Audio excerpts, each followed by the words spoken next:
Yo, what's up? What's up? This your guy Ray Hama, one versus a million. Happy New Year. Happy new and better year. Amen. So let's go. Let's get it in. I got stuff to share with y'all today, and the screen share should play smoother. So what's up? Please hit the like button on your way in. And shout out to everybody. Shout out to the War General. Happy New Year. Happy New Year to Russell Master One. Appreciate you, brother, as always. So let's go. Let's get it in.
Yes.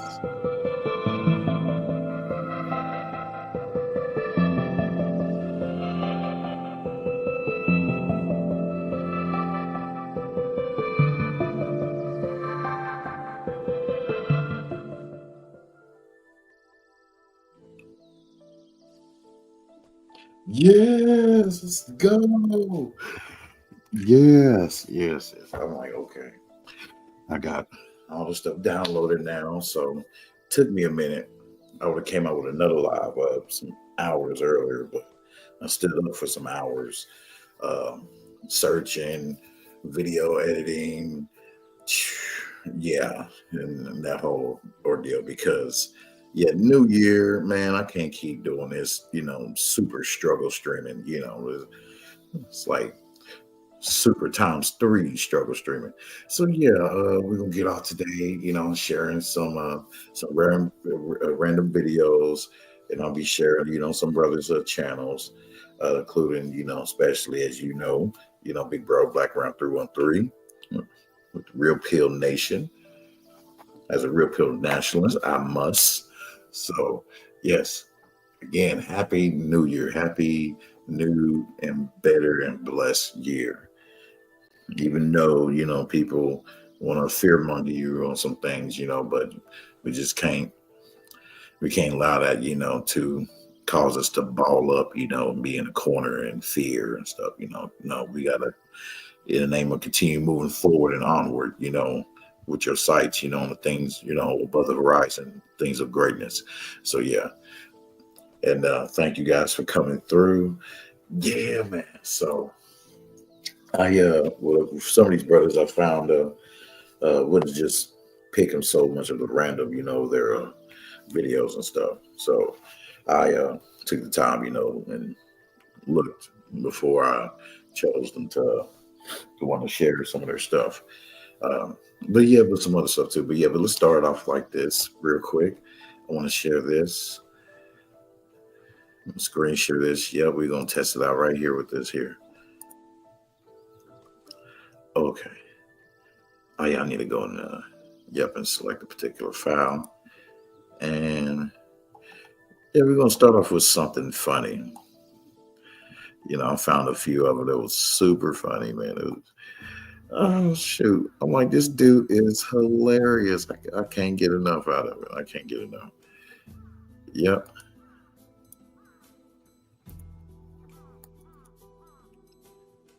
Okay. Start off with this one.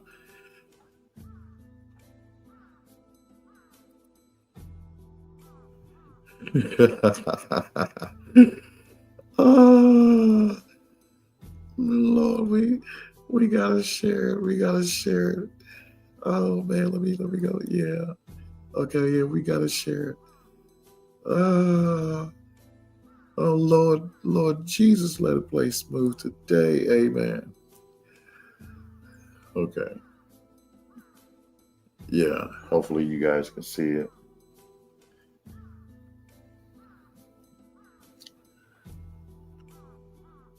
Okay. Okay, let's go. Let's go.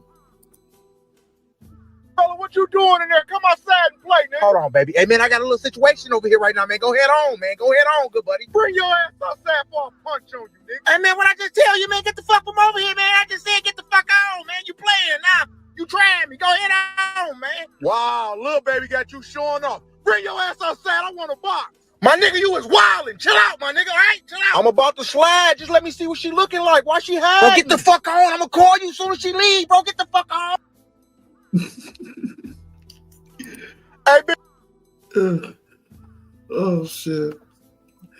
Salute to Haha Davis, but that was hilarious. Hopefully y'all was able to hear that. So yeah.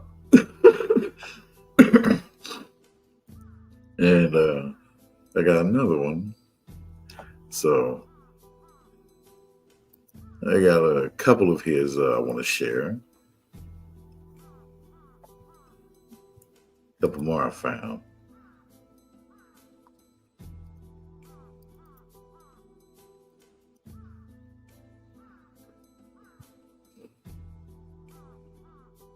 Oh, now this one's definitely gonna be hilarious. This one's definitely gonna be hilarious. Oh shoot! Oh man, let's go.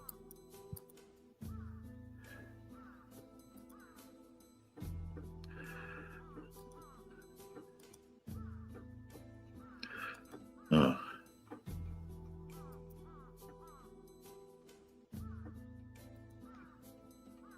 Feed me, big fella. Yeah, we eat on this side. Oh, it's been a strong misunderstanding. Who giving them cubs all the bread? Come on now, Brody, bro. We hungry too. Feed us now before we come across that wall and rob everybody.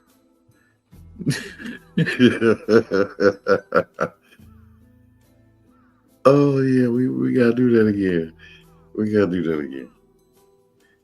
Oh shit. Oh, we gotta do that again.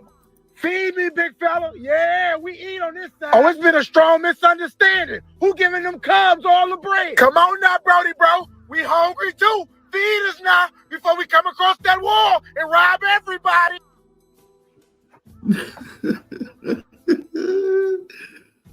Oh boy, hilarious. That was definitely hilarious. Oh boy, I don't care what nobody say. Oh shoot, yeah, that was hilarious. Yeah. Oh man.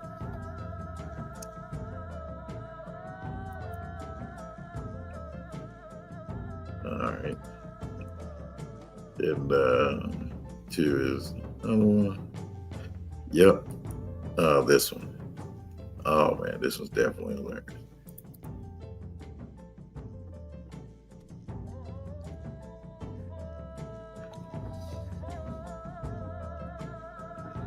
All right. Yep, back. Screen share.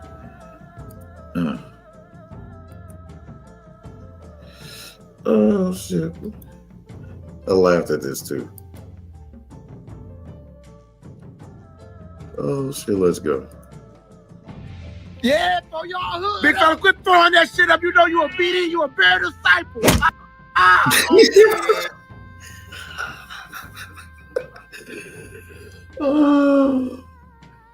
Oh, let's go back. Let's go back. Oh shit. Let's go back. Yeah, for y'all hood. Big fella, quit throwing that shit up. You know you a BD, you a bare disciple. On BD. Oh, damn that. One more time, boy. Yeah, for y'all hood. Big fella, quit throwing that shit up. You know you a BD, you a bare disciple. On BD. Oh shoot. Oh boy.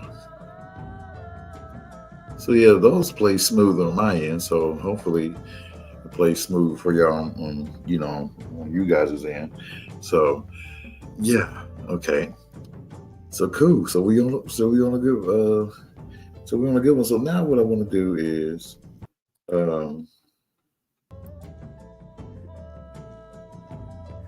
there we go.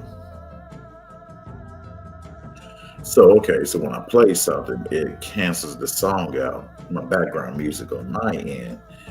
Okay, not really, to where I can't hear it, but okay, so I see. So you guys are able to hear it. Yeah. And then when I hit pause and play again, it comes back on my end. Okay, I got it. Sweet. Awesome. Okay. Yeah, because I'm excited, man. I'm just really excited on multiple levels. So, thank God. And 2024 was the year like a Mad Max. Great Mad Max crazy type of shit, was going on. Man, and the whole combustion of it all. So yeah, and also too, don't forget to hit the Cash App too as well. But we're gonna be looking forward to this year being a better year, hey man, a better and great year. As we are going to declare, damn it, that we are not going to allow, no way, shape, or form, any toxic bastards within our dwelling place. be fearless when one must cut off the branch. Amen. So yeah, and I think I'm gonna be sharing Big Bro stuff often as I should, you know what I mean, since I basically inherited, the real pill, the ideology, I mean, that a lot of cats, take to heart. And yeah, so due to that, I'm glad gotten hip to this, editing and everything. Like I said, I'm still in the beginner stage, so uh, I say what they say, basically a mark of a true artist is one that is somewhat never satisfied completely with his own artwork. So therefore he strives to do better, you know, incorporate new ideas, to help his project to blossom, to become better.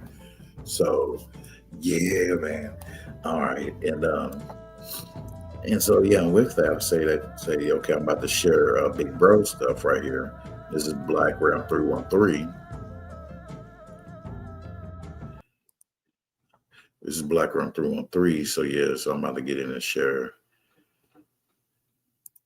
stuff, and then we're gonna be sharing some other brother stuff too, especially to some brothers, I feel is underrated.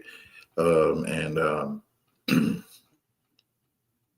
and God bless them. And then he talked about, a couple of subjects in particular that I found not a lot of people in the space are covering, or talk about as much. Because I feel I believe it's a great problem. But first we're gonna get to Bro here. Got a couple of his stuff I'm gonna keep. I'm gonna be sharing because it needs to be spread constantly. These messages, from these men that God has blessed us with, amen. And blessed with them, the knowledge and the wisdom that they have, thus sharing it on with us. This message right here is worth you chilling back to, absorbing, write it on the tablet of your heart. And I'm gonna share this one right here. Yep. Made up my mind. I'm gonna share this one first. Okay. All right. I'm gonna have myself on mute during this in respect. So let me go and share.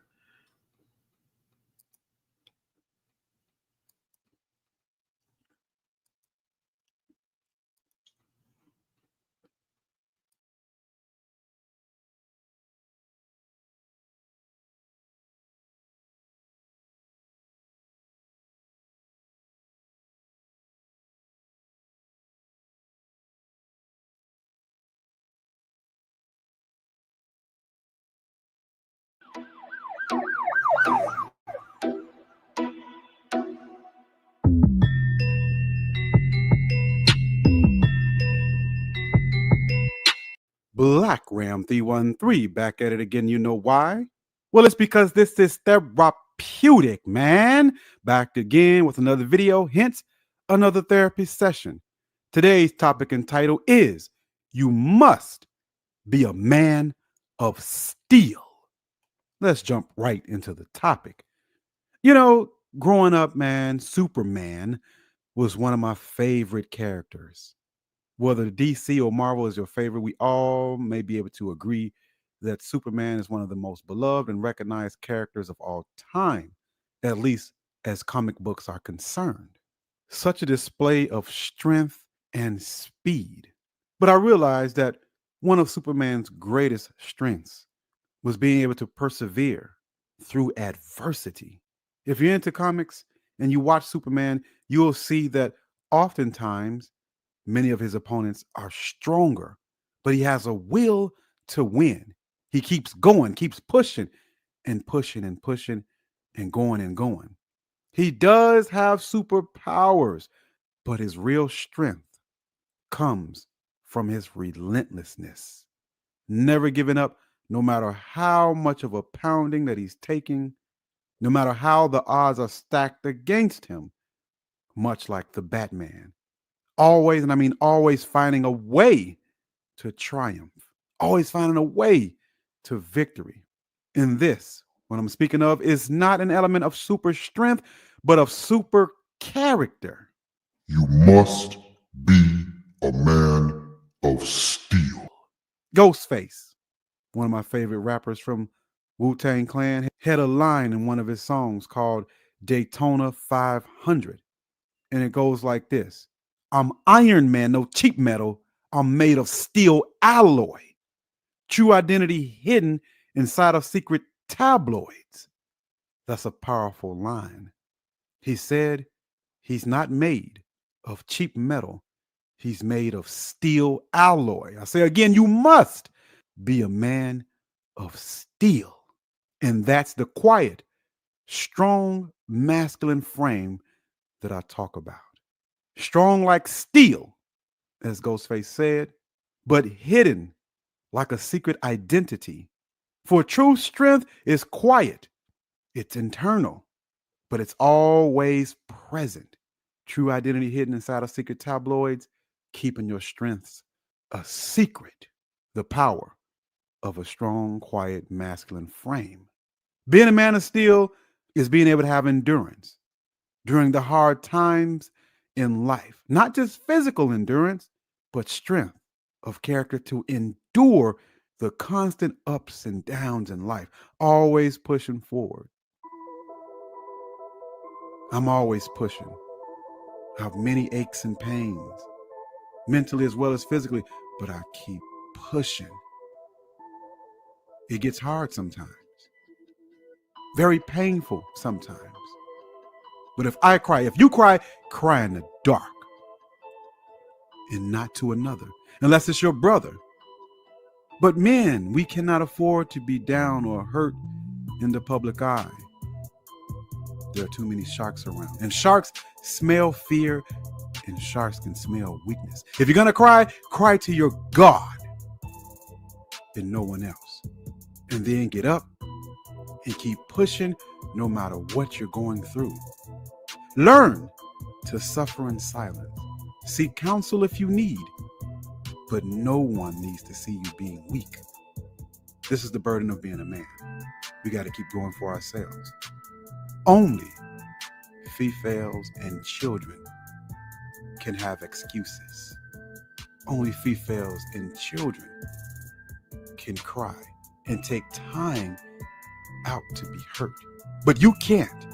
You can be being attacked from all sides, but you still must push through like a military general. You keep pushing until it's impossible to keep going. Napoleon Bonaparte through the French Alps, then stumping through Russia in the winter, the Russian winter, fighting the cold, fighting the elements, and going to war. For you, the thinking man, life is war. And you are definitely a warrior king.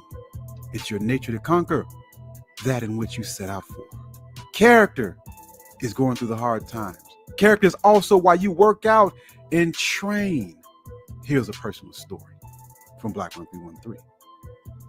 Many years ago, a woman left me. One in who I cared about deeply. I thought her and I were going to be a family one day. You know, the together forever type of stuff. I'd known her since we were youngsters. We became close friends. And eventually the relationship ensued. I was in love. You know how the story goes. You know, she left me. I was struggling at the same time, around the same time, with the requirements to get this new job. This new job would pay me finally a livable wage, as opposed to the minimum wage that I was making previously, in which I had 2 full-time minimum wage jobs just to stay afloat. During that same time, I had to lay to rest my mother. And I had a child that was recently born. Many responsibilities there. I could not stop to deal with the breakup and the pain thereof. I could not stop to cry over the job struggle, nor could I stop to grieve my mother. Why? Because I was on a mission to attain the things that were necessary to provide for myself as a 24, 25-year-old man at the time, and also take care of my kid. I couldn't even take time out to enjoy the birth of my child because I was in deep tribulation and anguish, but I had to push through without grieving, without any break or reprieve from the pain. I was a mess on the inside, but I had to keep pushing no matter what to fulfill my duties as a man for myself and my child. Excuses are and were unacceptable because my kid can't eat excuses. Excuses won't fill my child's belly up or put a roof over my child's head. Failure is not an option. Bad days are not an exception or a reason not to provide for my child. There is no such thing as I don't have it. There's no such thing as I'm short on the money. There's no such thing as the money being late. Excuses, I don't have them, we don't have them. Because again, you, neither your child can eat excuses. Excuses are for females and children. No matter how I was feeling at the time, I still went to work. Saw my mother as she was getting ready to make her transition into eternity. Spend time with my kid. Maintain all my responsibilities because I had to. No breaks. You have to keep pushing. Now, this is not bragging or boasting because this is what's necessary. And ultimately, it was the grace of the Most High that saw me through these troubled times. But realize that as a man, for you, for me, nothing comes free nor easy. Easy and free are things that are for females and children. Now, don't get me wrong, brethren. I felt weak on the inside during these times, but I had to be like steel on the outside and keep pushing and persuade myself on the inside to walk through the fire, to take care of my business without fail or excuses. Because again, excuses are for who? Females and children. This is called character. This is called being a man of steel. Character is not based on circumstances. It's within you. That's why it's also called intestinal fortitude. But it's character as to the reason why you push through. Character is why you don't care what others think about you. Character is why you get up day in and day out and go to work, even when you're tired, exhausted, stressed, and in pain, like myself. Character is why you don't tolerate disrespect. Character is why you don't compromise who you are for no one. Character is built through trials and tribulations. Character means much more than your bank account. As a man, there should be things that you just don't do. Never compromise what you hold true. Never stop striving for what you're truly seeking for. Never stop striving for what you're trying to achieve. Never stop pushing. Never stop being a principled man, even when it hurts, because that's being a man of steel. Remember, before physical strength, internal strength comes first. I say again, internal strength comes first. I say again, Internal strength comes first. be that man of steel. Keep pushing, brethren, no matter what it is. Like, share, subscribe, hit the notification button, check out the links in the description box. Black Ram 313, and I'm out.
That's real talk for Big Bro Background 313. Shout out to him. Shout out to Big Bro. Hey man, shit, that's real talk, you know. Real talk from the real pill. You know, you have to be that basically that man of steel, you know, to push through. And that is character. He's right. You know, this shows you have more of a stronger character than you're dealing with than those that are dealing with cowardice, you know, and want to choose to give up, but no. But hey, as it's fitting because this is still the first of the year, you know, that I say this. Push forward. This is a year where we push onward. Not giving up. Keeping a fire in your belly. Yeah. We like my boy Natsu, and yours truly, and boy Baki. Keep on moving forward and pressing onward. You gotta love it. Hey,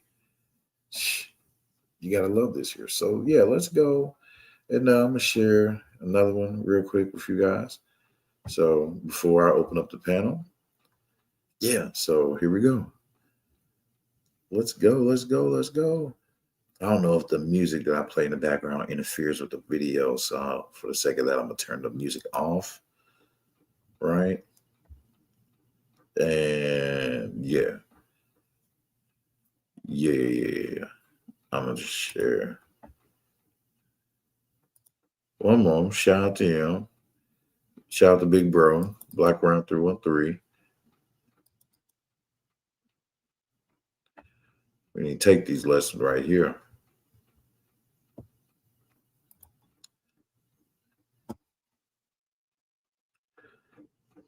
And this also fills in, you know, gives you the full definition of all of the simps, all versions of the simps.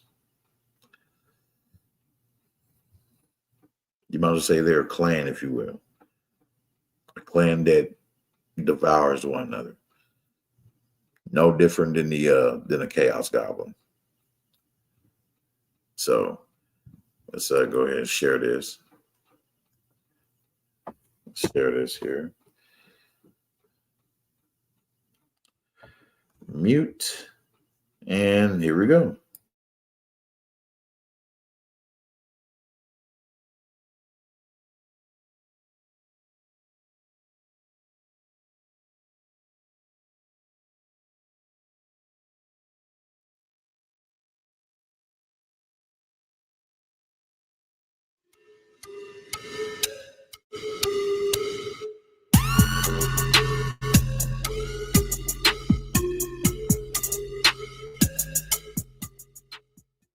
Black Ram 313 back at it again. You know why?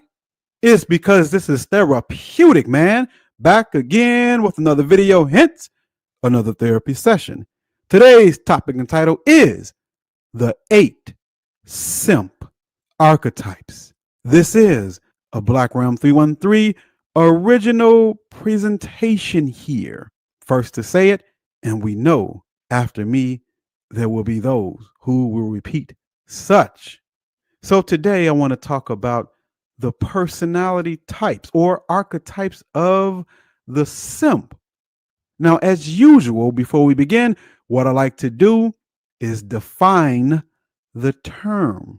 So here we go. Now, the question is, first, what exactly is a simp? Now, I've defined it before, but let's do this again. And my definition, Black Ram 313's definition of the simp is, in the simplest terms, no pun intended, a simp is a guy who puts the veg above himself and above his own best self-interest. A guy who essentially worships the veg, puts it on a pedestal above him. Now, the simp comes from all walks of life. Every and all types of men can be simps and have simp tendencies. Thuggo can be a simp.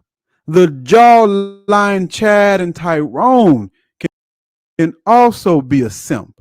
And Alpha can also be a simp. And Alpha is the leader of men, leader of the pack or pride, right? The concept of Alpha as we know it comes from the animal kingdom. The Alpha is the one in the front, the one who takes the lead, but that does not mean that he can lead his relationship with a female. Perfect example of this is the NFL star Russell Wilson, a leader of a team, the alpha on the field for the Seattle Seahawks. Isn't he a leader of men? But isn't he a simp? Didn't he level way down by wifing up single mom Sierra, the single mom who had a baby by a supposed thuggo? Exactly my point, and you get the point. So yes, there is a such thing as an alpha simp. Think about it. Now, there is no limit on simps and their simping. They can be anyone and they can be anywhere. In fact, they are everywhere. Here is simp, there's simp, everywhere a simp. Now, there are different types of simps in personality, which leads to how they express such simping ways.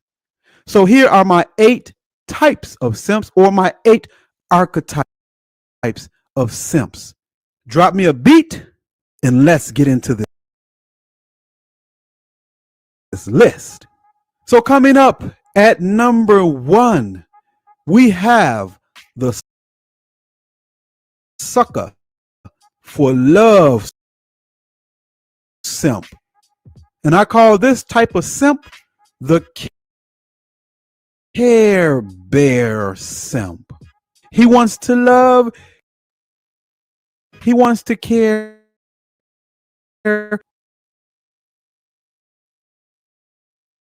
as a friend or even boyfriend. He's someone that she can talk to about any and everything, including other men. He falls in love with almost every lady that he gets with. He quickly becomes emotionally attached. He's the super romantic, so romantic that he's nauseating to most females. Now, he's often cheated on or left because he's just way too nice and sweet and a human teddy bear, soft and cuddly. He's been told his whole life that he is the ideal guy. He's always been told that he is the type of guy that every gal would want to marry once she is ready to settle down. Code for after she has ridden the carousel and post wall. He is the type of man that she would want to settle down with because he is a beta male simp provider. All of the ladies in his life, but he doesn't realize that the succubi lies and ideal guys are just simps in her eyes. Sorry, Mr. Care Bear. Number 2, when it comes to the 8 simp archetype, is the I need you to need me mutually type of simp. And I call this simp the wallet simp. Now, this simp ain't happy unless he's paying a female's way through life. Now, he insists on paying for everything, paying all the time. Now, this makes him feel like a man. But in reality, he's a big old red sucker. Now, he believes that he was born to serve and be her helpmeet. If a female doesn't need his money, this guy feels useless. This is the get the bag type of guy, and they will come. The resources first type of guy, and they will come. The I have to have money first, and they will come. The wallet simp. I heard a guy tell a woman that since this particular woman that he liked owned a house and drove a Mercedes, this guy felt as if he wouldn't be needed. Therefore, he did not want her. Wallet simp. This type of simp leaves with his wallet. This type of simp led with his wallet and felt bad because his wallet wasn't big enough for the female that he wanted to pursue. Again, this type of simp's self-esteem and value is in his bank account only, instead of inside of him where it should be. Do you act this way, Mr. Let's get the bag? Mr. Let's get this money? Are you trying to secure the bag for her, to please her, for her validation? Inquiring minds would like to know, are you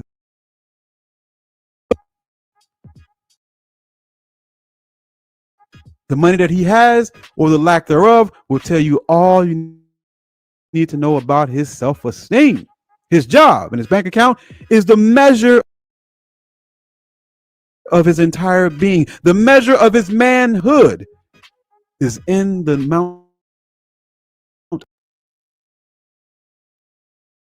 of money he has in the bank. His self-esteem is completely dependent upon the money that he makes. Again, do you feel this way?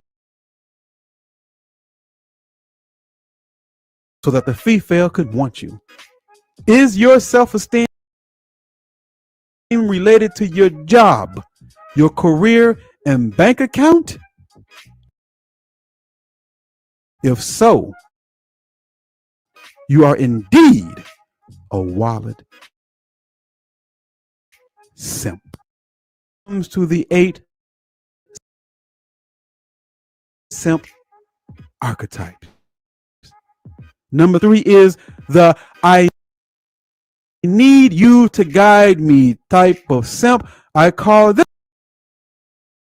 simp the matriarch simp. Now, this guy is the hey baby, can I go with you type of simp. The I'll go wherever you take me type of simp. He's looking for direction and thinks that he can get such direction from the succubus, from his woman. He constantly and desperately needs encouragement and motivation from his female. He needs her to make him responsible. I've heard men say this. I even had a deacon of a church that I belonged to long ago. Well, I actually didn't join, but I went to long ago tell me that marriage makes a man responsible. Think about it. This type of simp needs her to make him a better and a complete man, a responsible man. He's looking actually for his second mother. Yuck. How weak can you be? Again, I've literally heard men say that without a female directing them, that these guys would not be able to manage their own life and affairs. He needs a mother, a boss. This is the type of female that he needs in his life, someone to lead and guide him, because he is not self-driven, self-motivated. He needs her to be in the lead. He truly, truly believes that his woman should be his leader. His favorite saying is that if you want something done right, let her do it. Goofy Mark. He's the first to say that she's a better leader, person, and such. The succubus is a goddess in his sight, which goes into the next archetype. Number 4, when it comes to the type of simp, is the religious goddess worshiping, the goddess simp, the BW is God type of fella and simp. Now this applies to hoteppers and church boys alike. The classic mother goddess queen ideology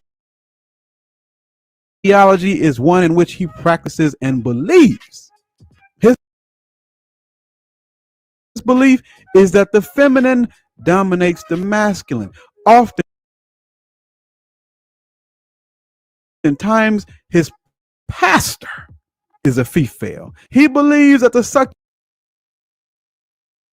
is so spiritual because of all the emotion she displays in the congregation on Sunday morning. And because of these emotional outbursts by her, he then sees her as more spiritual than she sees her as more spiritual than men. He only wants the females in the congregation to pray for him. He actually believes and thinks that God communes directly with the succubus. And if he doesn't go to the church of the woman he's dealing with, you better believe he will join her church and sing in the choir just to please her. He'll even pretend to love JC if he doesn't, just to please her. Or as a hotepper, he believes in the divine feminine, the my mother is God crowd. Her birth canal is heaven crowd. My woman is life crowd. I need to kneel to her type of spineless dude crowd. You know this guy. You know this simp. He's always referring to females as mother, always referring to females as queen, goddess, and sister. The sisters. She ain't my sister. Even the strumpet walking down the street, to him, even she, although she's been ran through, has a sacred box in his eyes. He's the Africa was a matriarchy type of guy, in whom has no evidence of such taking place historically, but that's what he believes. The divine feminine is his reality. He also will go at you and be against you with anger towards any man that doesn't hold his view that his queen is God. Any critique of his queen, of the sisters, will surely win him as an enemy for life. Number 5 of 8, when it comes to the 8 simp archetypes, we have now the codependent simp. This type of simp I like to call the smotherer. He cannot live without a girlfriend. He can't live alone. He can't be single. He doesn't like to be home alone. He doesn't want his gal to be out of his sight. He's very insecure too.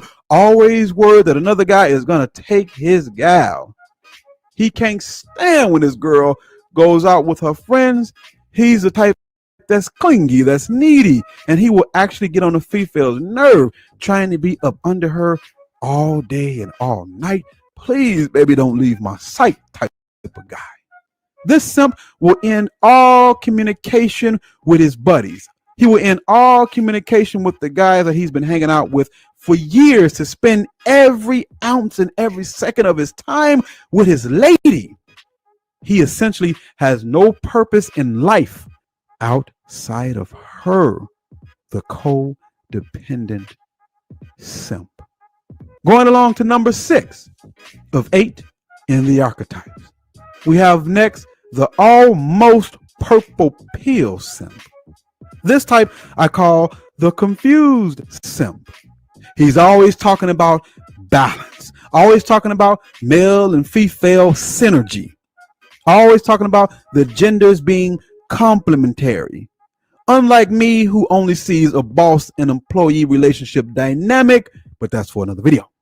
The purple pill simp thinks in terms of equity on one hand, but acknowledges the dimorphism of the genders on the other. He's confused and has no clue what manhood truly is, especially when it comes to his relationships. He's not sure what his role should be.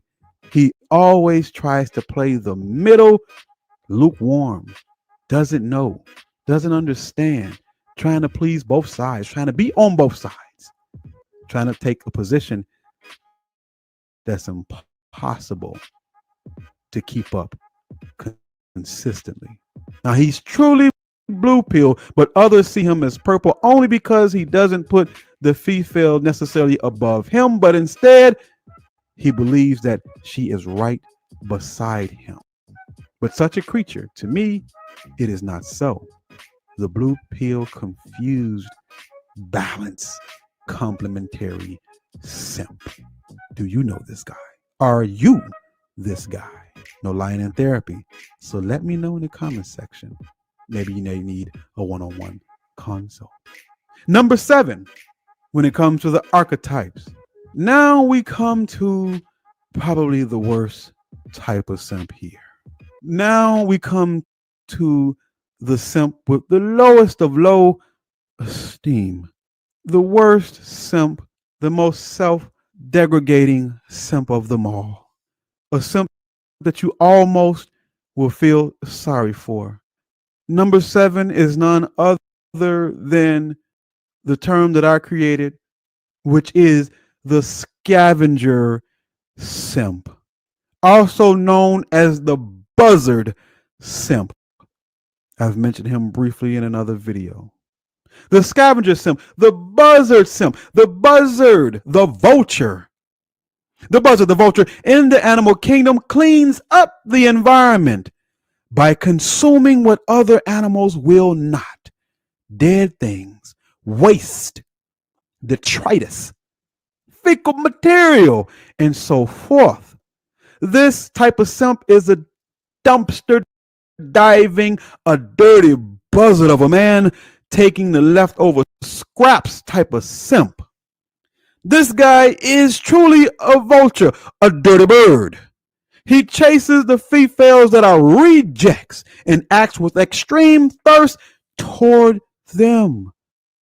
The scavenger simp takes the dirtiest, the lowest of females, the hood booger that has 6 kids and 6 baby daddies, the hood booger with the red hair hat, and she stinks too. And she cannot put a sentence together, but he likes her. He'll deal with anything. But this type of simp treats her like she's a dime when she's a negative 3, 4, 5, 6, and 7. He tries to wife the female who the whole block has had, the communal property. He selfishly schemes to take the community succubus all for himself. He wifes up the female who has had many 3-on-1s, and I'm not talking about basketball. She was the basketball, if you know what I mean. Pass and shoot. Anyone? Yes, in this game with her, everyone will, can, and has scored. The buzzard simp tries to wife the known strumpet. He's heard the stories and seen the evidence, but still wants to love her. Now, in every urban area, in every neighborhood, there is this type of simp. Everyone laughs at him for impregnating Keisha. Keisha, who is well known by everyone in the neighborhood. And you know why Keisha is well known. You know the guy that I'm talking about. Hopefully that is not you. This type of simp wipes up the female with the second-hand thrift store of a vag used by Thuggo and Nim. This guy might as well just lick the ground, which is better and actually cleaner than the female that he's trying to wife, the buzzard, the scavenger, the vulture simp. Trademark. 8 of 8. Number 8. Last but not least, when it comes to the 8 simp archetypes, we have the do-dirty simp. The simp that will flirt with your girl when you walk away. The type of simp that says he's your buddy, but he is eyeing your girl. The type of simp that is too scary to go out and pursue the single female. The female that he sees alone and single, but instead he eyes your lady, thinking that since he knows how you are and who you are, and if she likes you, that maybe she can like him too. He's always trying to hug your girl, always asking about your girl. Hey, bro, how Monique doing? Why didn't you bring her to the party with you? This type of guy also will low-key tell your girl that you have another girl. He will give her info about you to her to pour salt on your game and situation. This is a dirty dude here, man. Yeah, Monique, Mike be over Keisha house all the time. Now, I ain't trying to say that he cheating on you, Monique, but I know if I had a woman like you, I wouldn't have no time to spend with anybody else, especially not another female. You know this guy, don't you? Yeah, we all know at least one guy like that. The he can't love you like I can type of guy. This is probably the most irritating type of simp. Monique, I love you, girl. Mike ain't no good. I'm warning you, girl. Stay away from those types of simps. Listen up. Simps are dangerous to be around. They are extremely jealous of non-simps and true alphas and sigmas. Think twice about being friends or hanging out with known simps. They will throw you under the bus quick just to impress a female. Thinking men should not maintain close relationships. In fact, thinking men should maintain a distance from simps when all possible. And that's 8 of 8 when it comes to the simp archetypes. But guess what?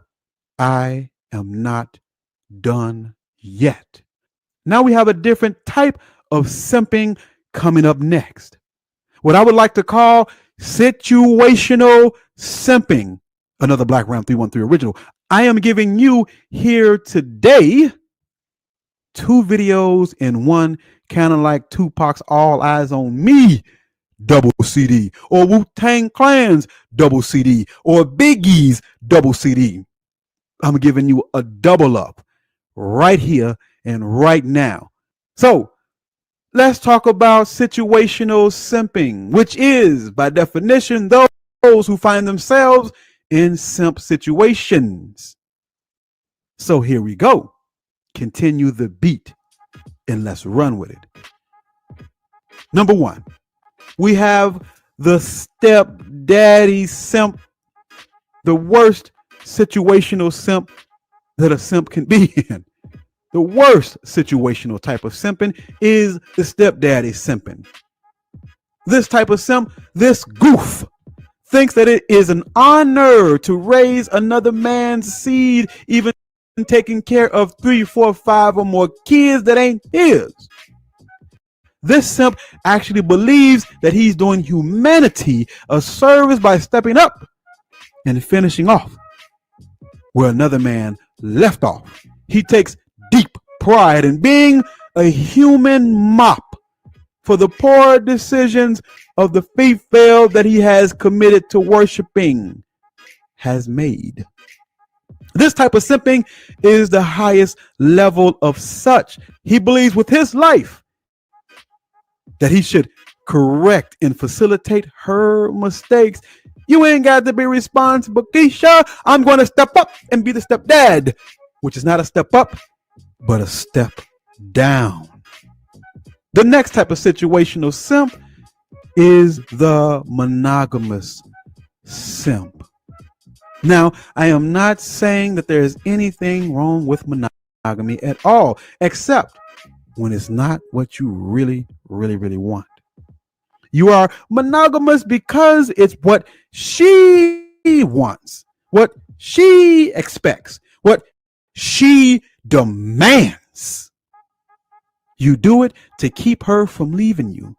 You deny a part of yourself for her sake. You are not being truthful to yourself because you're putting her interest above yours, which is the definition of simping here. This is powerful simping here. You desperately want another female in your life, but you think that you can't have it. Although you think about having another woman in your life constantly, and not having another one frustrates you more and more each day.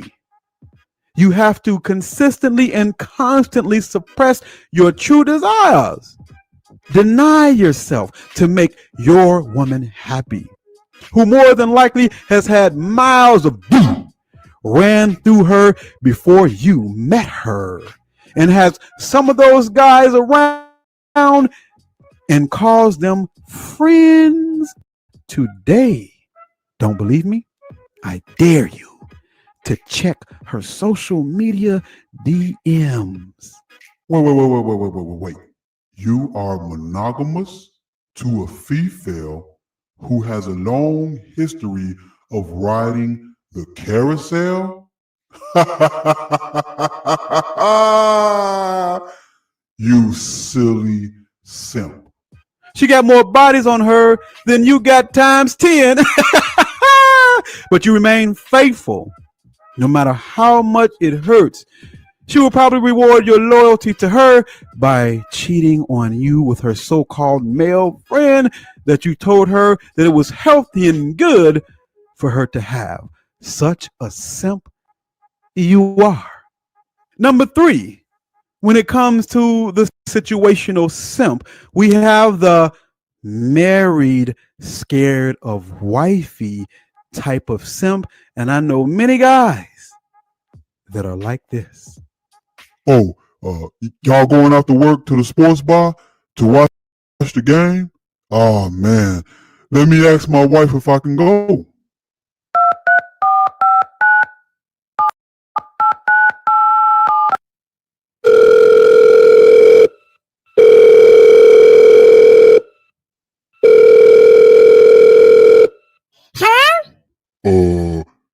Hey, Masculinisha. Can I go out with Dave and them after work to the bar and watch the game? No. I told you last year that you can't hang out at no by with your single friends. Go watch the game with the guys from my church. Deacon Dennis just bought a big screen for his house. Huh? Hey, how you know what Deacon Dennis bought for his house? Now this simp doesn't go out with any of his friends because wifey don't like it. No cold brews in the fridge because wifey doesn't like it when he drinks. No 9MM in the house or 45 in the house because wifey doesn't like it. He can't even protect himself and his family because she disapproves of such methods.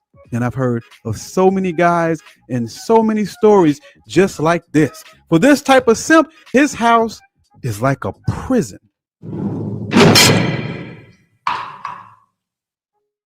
This type of simp lives a life of fear. He's constantly in fear of upsetting wifey. Making her upset and not keeping her happy is a scary thing for him. He can't handle the thought of her ever leaving, which is why your biggest fear in the world is her walking out the door. You rather bury your mama than to have your wife leave you. This type of simp, his life to him has no worth without her in it. And I know many married guys like this. You need permission to do things. And many times he doesn't even ask his wife for permission to do certain things because he already knows what the answer is gonna be. A big oh no. He does what his wife tells him to do, while his wife does what she wants to do. A simp's Howard's life. He's often codependent and afraid of his woman. So he has to stay on his best behavior. He's not a man. You're a stepson to her. For this type of simp, she has no respect. For simps, period, she has no respect because he has no respect for himself. And this is the way it should be. No self-respect, thus no respect from others. A simp, again, is a man who puts the female above himself and his own self-interest. He has no principles. He worships at the altar of the box. Do you, the audience, have any more to add? This is therapy. Are any of these archetypes you? What's the number one rule in therapy? There is no lying in therapy. And if one of these archetypes is you, fits you, if so, then stop simping. Continue to listen to Black Ram 313 videos. And until next time, like the video, subscribe to the channel.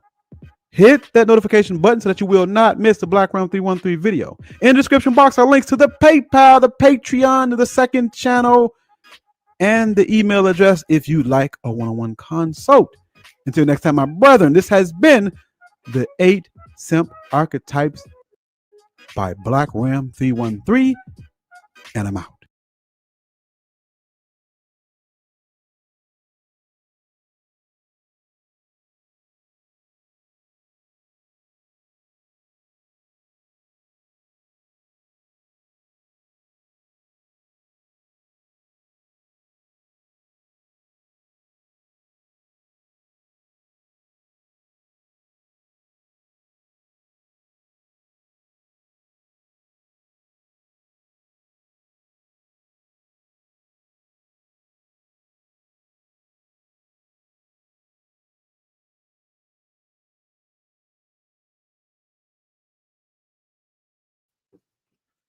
Yo, yeah, so hey, that's real talk. That's your description of all the simps that we have to deal with. So, and let me get this echo out the background. Okay, good. But yeah, so the full description of the type of man that we should be looking out for, you know, keep aware of, because these kind of men are no good. So I'm gonna be playing music in the background, until people decide, they want to come up. Yeah, I put the link in the chat, and I'm gonna put it in there again.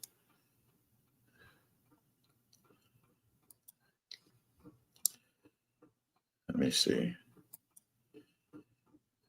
So yeah, I'm gonna play that, and yeah, because those simps, man, those are the type of simps that will bring you asunder. If you try to keep them in your circle, at work, anywhere, you can't coach with them, you can't play with them, can't win with them, can't do it.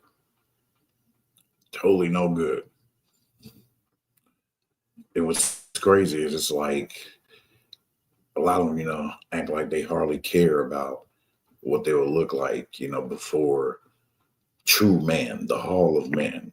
And like I said, remember, that's universal. No man from no nation in their right mind that holds dear to their value and their worth is going to be wanting to deal with such a man. Period.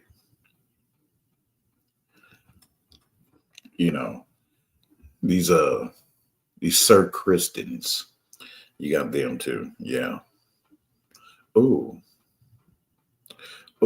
you know what? Damn. Well, Brother Black Ram sees this, or whatever. I'm gonna let him know. I think we can add another archetype to the list. And yep. And that would be your Sir Christians from House of the Dragon. That would be your Sir Christians. Oh yeah. Yeah, they're too diabolical to be keeping in anyone's circle in their right mind. So yeah. So if they're playing smooth like this, guys, man, from here on out, yeah, so I'm gonna be doing them like that. So yeah, so thank you guys. Appreciate it. Thank you guys for coming through. Also, too, don't forget to hit the like, share, most importantly that, and also you can support too, if you will, through the Cash App. So, which is also there in the chat and description. All right. All right, dear brothers. I'm about to share another one. And but for that, man, for Double OG, for Big Bro Black Ram 313, it's fitting that I play this. Fair use. I don't care if they hit me with a copyright on this one, because shit, this man's like a big bro to me too. Amen. So here we go.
Well, you heard him. OG spitting game on you motherfuckers. Yeah. Yeah. Both of them spitting game on you. Shit, yeah. Okay. So another brother I want to cover that I said, I was gonna cover. And yeah, and I'm gonna put his channel in the chat right now. So yeah, let me go ahead and share that now. And I mean to open this tab. Yeah, and there's some a bunch of geek news going on. That I would like to mention too. One of them is about Jason Momoa. Basically saying that he's diving right in with James Gunn in his universe. So I was like, well, hopefully he do a splendid job, I guess. So,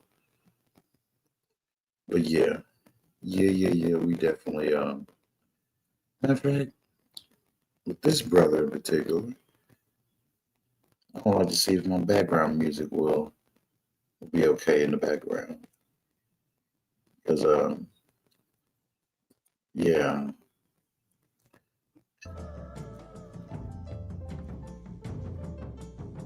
Definitely have to share this, brother.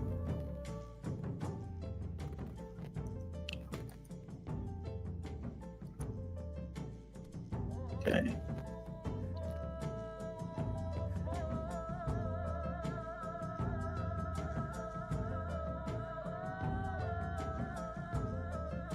All right. The brother who I'm going to share his channels in the chat. So, I'm about to share this brother right now. Oh well. Yeah, let me mute up though real quick.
Hey, shout out to this brother who is a juggernaut in the space of man, of black men, the black manosphere. Amen. Here we go. My good brother, Hurricane Edward.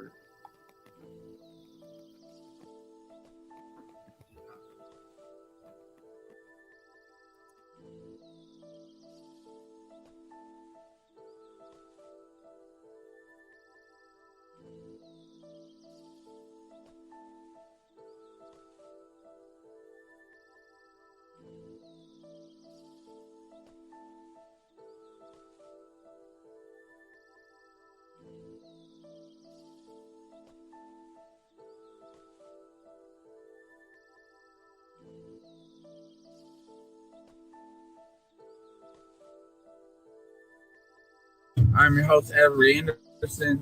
Shout out to SWP. I was listening to a video that he was doing, and to be fair, I listened to about 10, 15, maybe up to 20 minutes of that video. So I haven't listened to a lot of it. So this is not necessarily going to be a report. But what this is going to be is going to be me kind of piggybacking off of it and talking about, beauty standards. And this isn't going to go necessarily the way that you think, because it's really two sides of this. So I want to really talk about is black men, because that's kind of the thing he was kind of leaving off on when I left the video. And one thing that black men have to be accountable for is black men have this hard R slavish view of how they deal with their women. Like, they just do. We tolerate stuff that other men would actually probably low-key take their women out for. Pack them up for. Like, for real. And the reason why black men do this, I've said it before and I'm going to say it again, is because of guilt and ego. And this part, I'm going to speak more towards the ego side of it, because I often do that, where let me give you some truths. You are not more masculine because your dick gets hard over ugly bitches. Let me say that again. You are not a more masculine man because you can put it down on a low. That is a trick of the mind that has been given to you in order to believe, to keep you in your place, in order to keep you basically accepting who you are, accepting your place, and not going after better women. And I don't care if you just deal with black women. There is something about black men where black men believe, because they'll put their dick in anything, that they believe the black men have it. You notice how black men never really get offended when you tell them they're the garbage men? They're the garbage men of the dating market. Black men don't really get offended by that. Have you noticed that? Have you all noticed that? That black men legit don't get mad about that. Get mad about that. They really don't. They really don't. And it's because black men have a certain level of pride in that. Black men really do believe that them fucking ogres, and I don't care what race it is, them fucking ogres means that somehow you're more of a man than a dude that just put his dick away. And if he can't get to a certain standard, it's like you know how they say the job market and what the unemployment rate, but what they don't tell you is how many people just said, screw it, I'm not looking for work anymore. You all are the Negroes, you'll believe in working for free because of you know, a man and doing labor is just a man thing to do. And you getting paid for it really doesn't matter. That's like a formality. That's you. Then you'll wonder why black men are not enterprising like that. Like if you want to kind of wrestle with that same kind of, you know, situation, if you want to kind of have the same kind of, you know what I'm saying, with it. labor, like remember in that movie, Superman, Man of Steel, where she was talking about a good death is its own reward. And then the dude was like, a good death is its own reward. And he put that plane down. I get why he did that. But my point is, that's how a hard day's work is its own reward. As long as a female is patting you upside the head. That's why a lot of these dudes don't like drizzle, because they believe that pussy is its own reward. You could be a dude that can literally imprint these chicks on command on some doom shit. You could literally have Duncan Idaho dick. And if you know the story, you know what I'm talking about. And you niggas will still find a way for somehow dropping off something to that chick because her giving you access is its own reward. And y'all will have something to say about a trick when in actuality, you niggas, oh, you a trick. You pay for it. Nigga, you tricking with validation. You like a fucking dog that you throw a bone at. It's just so fucking exciting. That's how they see you. Even the dudes that are quote unquote select, they still have problems. Because when these chicks start having your kid, they start claiming ownership of you. When they have your baby, that is them saying, I own you, nigga. This is why they get so angry when you're not doing certain things for them. Because they think they've marked you. And so this is why, when chicks talk about a baby mama, because it's a difference between being a girlfriend and being a baby mama. Because if you're a baby mama, how she got your genetics, nigga? You gonna let me fuck up your daughter? And they use that. They use it, but see, niggas don't see that. And a lot of select dudes understand this. Because they got to push back from that. A lot of select dudes understand that more than you know. Now, they may not admit it. They may not, because it's really not none of your business. It's kind of like rich people problems. Like rich people broke ain't really regular people broke. And it ain't no reason to explain it because you're not really gonna get it if you're not experiencing it. But they don't really deny it if you ask them. And so, my point is that a lot of y'all, like when a lot of y'all, for instance, when y'all say Ice Spice fell off, she lost that weight. I know where that comes from. I know what she looks like. And I've kind of mentioned this before. I know where that comes from. And it's fucking sad. Ice Spice technically looks better now than she did. Y'all will have that chick running around, blowing her 20s, being big as fuck. Her mom looks better than her. And her mom looks better than her now. And her mom ain't big like that. Y'all will, and y'all be genuinely believing that's the thing to do. To have these chicks, yeah, you think you got that bang. No. Am I saying you got to be a skinny mini? No, I'm not saying that. But what I am saying is there's a problem where you got women out here low-key getting pregnant and sacrificing fetuses so they can create human growth hormone. Now, I'm not blaming men for that. But men do reinforce that and buy into that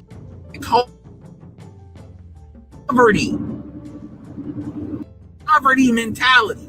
Notice how rich dudes don't typically be doing that. The chicks may be thick, but they not like big like that. And a lot of niggas like to try to act like, you all are still man.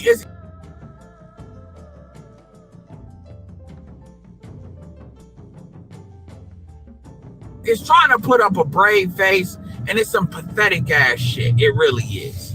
It's a way of kind of getting out of, basically validating you fucking dirty motherfuckers. Fucking chitlin ass taste in bitches. Niggas be like, them chitlins are good.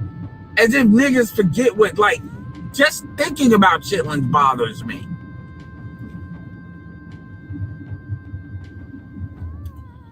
And so that being said, we go back to what, you know, the female side of it, which, you know, fucking, you know, SWP is sitting here going basically, you know, I haven't talked about the beauty standard because, you know, because he knows how people pop off. But he's like, you know, we're gonna jump in it. So first of all, we have to have a baseline of, you know, what's attractive, suburban track. And I get it. I get why that is, and I'm not here to beat them up for doing it. But the thing is, my nigga, they don't care. They know what black men are attracted to. They don't care. I refuse to believe these bitches don't know. They don't care. And I'm not fucking explaining it. Fuck that. Pay me. You want some advice? Pay me. Just like how you pay them damn gay motherfuckers for makeup advice to look like a tranny. Damn that. I'm not. Yeah, because that's an invitation for emotional labor. Fuck that. Let them be out here not knowing.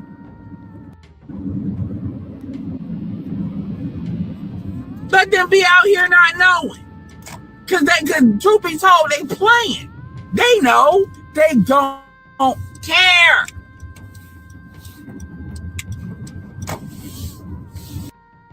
And so I'm too old to be, and I've been doing this too long to fall into that shit. I wish a bitch would. If a bitch asked me, well, what do we need to do? Motherfucker, go ask your mama. Go find the nearest chick you know that actually is married and go ask them. You notice how they don't ask year or 7 that shit. Notice how they don't ask none of the females that they listen to. That shit. I don't know, like, what's the beauty standard? That shit is not there because, you know, we just don't know what you like. Bitch, shut the fuck up. These are the same bitches. What? That cooking with Kaya is basic. Clearly, niggas have indicated to you that some niggas like that. Now, is she the suburban standard? No. But I'm not about to sit here. You know, I don't know what you... Bitch, you don't care. Notice how every black man, whether they're SWP or they a straight hood nigga, know what black women like. We got an idea. SWP can tell you a hell of a lot about what black women like because we give a fuck about what they want. At least to get the outcome we want to get, they don't care. And so, doing all of this, well, man, I put in the comment section, I say, yeah, you should at least put up a video. Not a video, but because they were asking, should he do a baddie of the week? And I'm like, I say, yeah, if you want to do it, do that. But but at the end of the day, these bitches, no, they don't care. They basically want you to take them as they are. And it's not a knowledge issue. These bitches are not stupid. It's not a knowledge issue. They don't give a fuck. And I refuse. Like, I refuse to be on some, you know, yeah, man, we're just gonna educate them on this because we're not color. I don't give a fuck about what they think. If they want to think we're colorists, let them think we're colorists.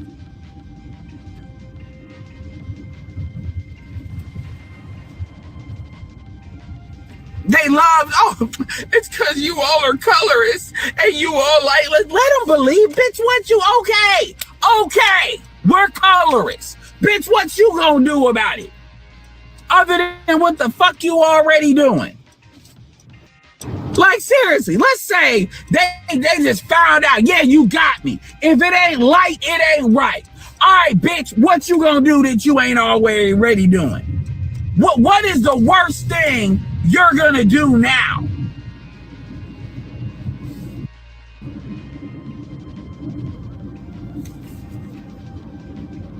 So what you about to do that you ain't been doing? You still go fuck the same niggas. You still go claim you want to divest. Everything you already doing, you gonna do. Y'all can't really do no more than what y'all already doing. I mean, for real. Like, what the fuck are you gonna do if every nigga said today, if it ain't light, I don't want it? Y'all not gonna do nothing. Y'all already gonna blame us for everything anyway. The fuck?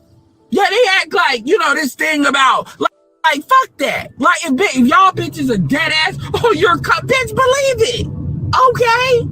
Believe it. What the fuck are you gonna do about it? Chris Brown already told you he like light-skinned pussy. If it ain't light or biracial, he really don't want it like that. Y'all still paying him $1,400 for a fucking moment.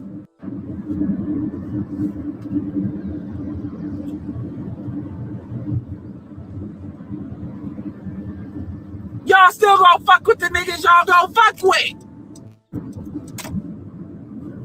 So, like, fuck that tug of war. Let go of the rope. No, I'm not colorist. You are. Come let go of the rope. Let that bitch fall on her ass. Shit. Fuck it. Okay?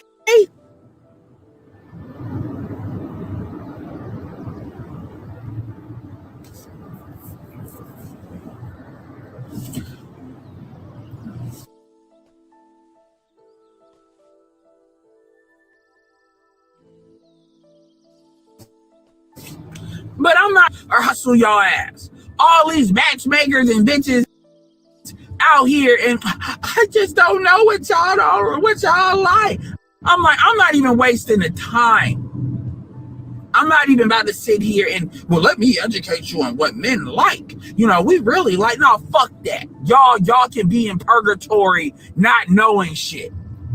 If you need me to fucking tell you, then I don't know what to tell you, bitch. Date your ass out. Date outside your race. Go ahead. Y'all seem to know what that white man wants. Stop letting these bitches play with you, man. And like I said, he can do a video and I'm probably going to watch the rest of the video after I'm done talking this shit. But no, fuck that. Sometimes y'all gotta be like niggas be, in a bitch show you attention. Y'all like a dog. With the tongue out just ready to be of service. With the tail wagging and everything. And I'm not saying that's what SWP is doing, but you know what I mean. Niggas are, I'm gonna give you the statistics. No, bitch. You need to find the information your damn self. Teach that bitch how to fish by throwing her over in the water.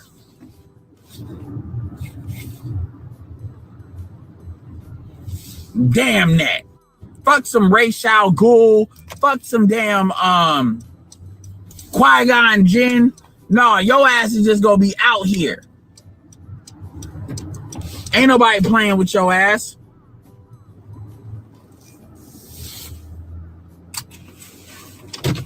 We spent all this time explaining shit.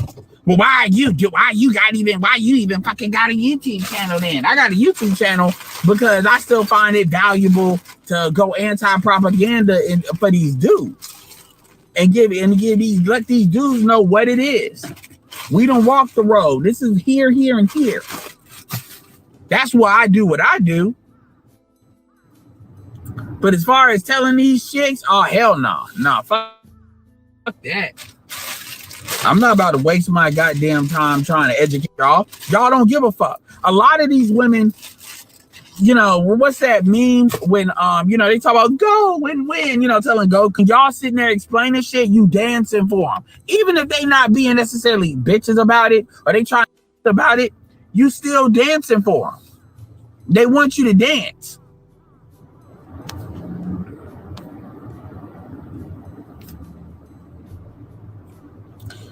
Shout out to Aaron for $5. Shout out to Lynn for $1. Much appreciated. They want you to dance. They want you to get up here and get excited, because that's how they know they still got it. I still got it. See how he danced for me? No.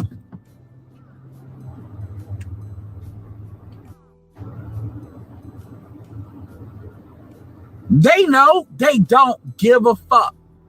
Notice you don't believe me? Look at what Umar Johnson did.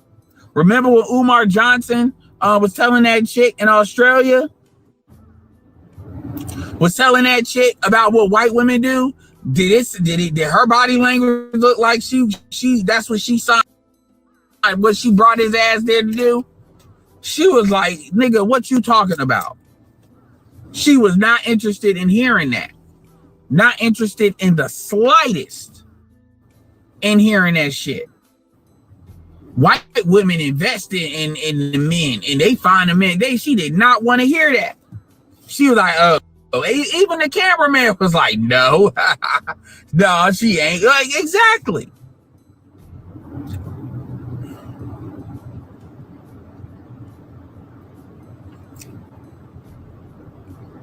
You notice how you don't see a lot of black women asking why Travis Hunter ain't dating a black woman? You know why? Because they think Travis Hunter is ugly.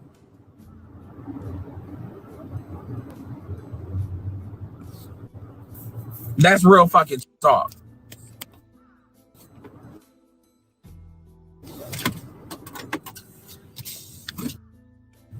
So anyway, I'm out. But I just wanted to pop that out for you. You know, let that out. All right, this is Edward signing off. Peace.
Now, okay. Now, what I would like to add to that, dear brother and Anderson, yeah, you are totally 100% right.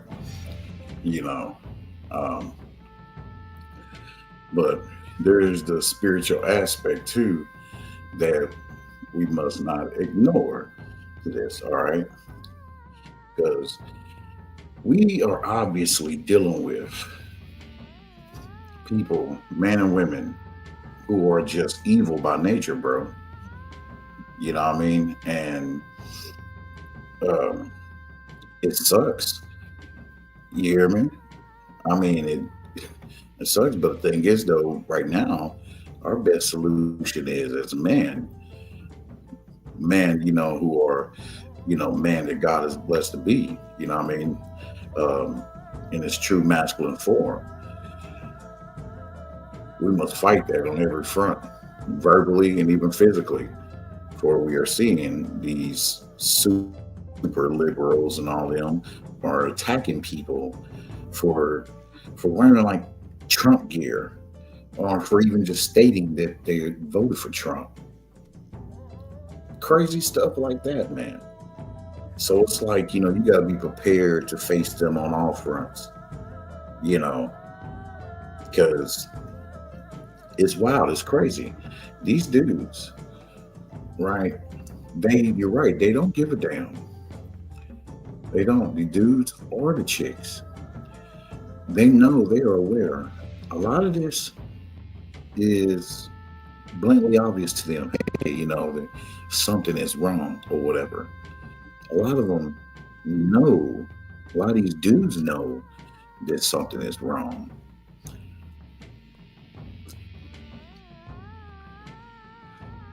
But they can't help to be a glutton for punishment, obviously.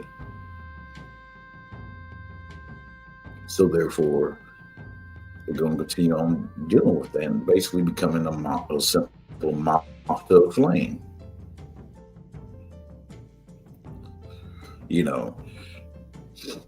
So they don't want sanctuary. If they don't want anything of any form of deliverance, okay, cool. Then those people, those men, those women need to be exiled completely and shown no quota.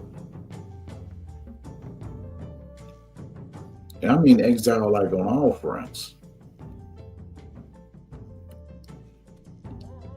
Even though to some degree we have to face a realization or whatever, like until they create something where they create like a whole island or a section for all these, liberals, LGBT, feminists, and all them, and these simps and dirty simps, these vultures and all them.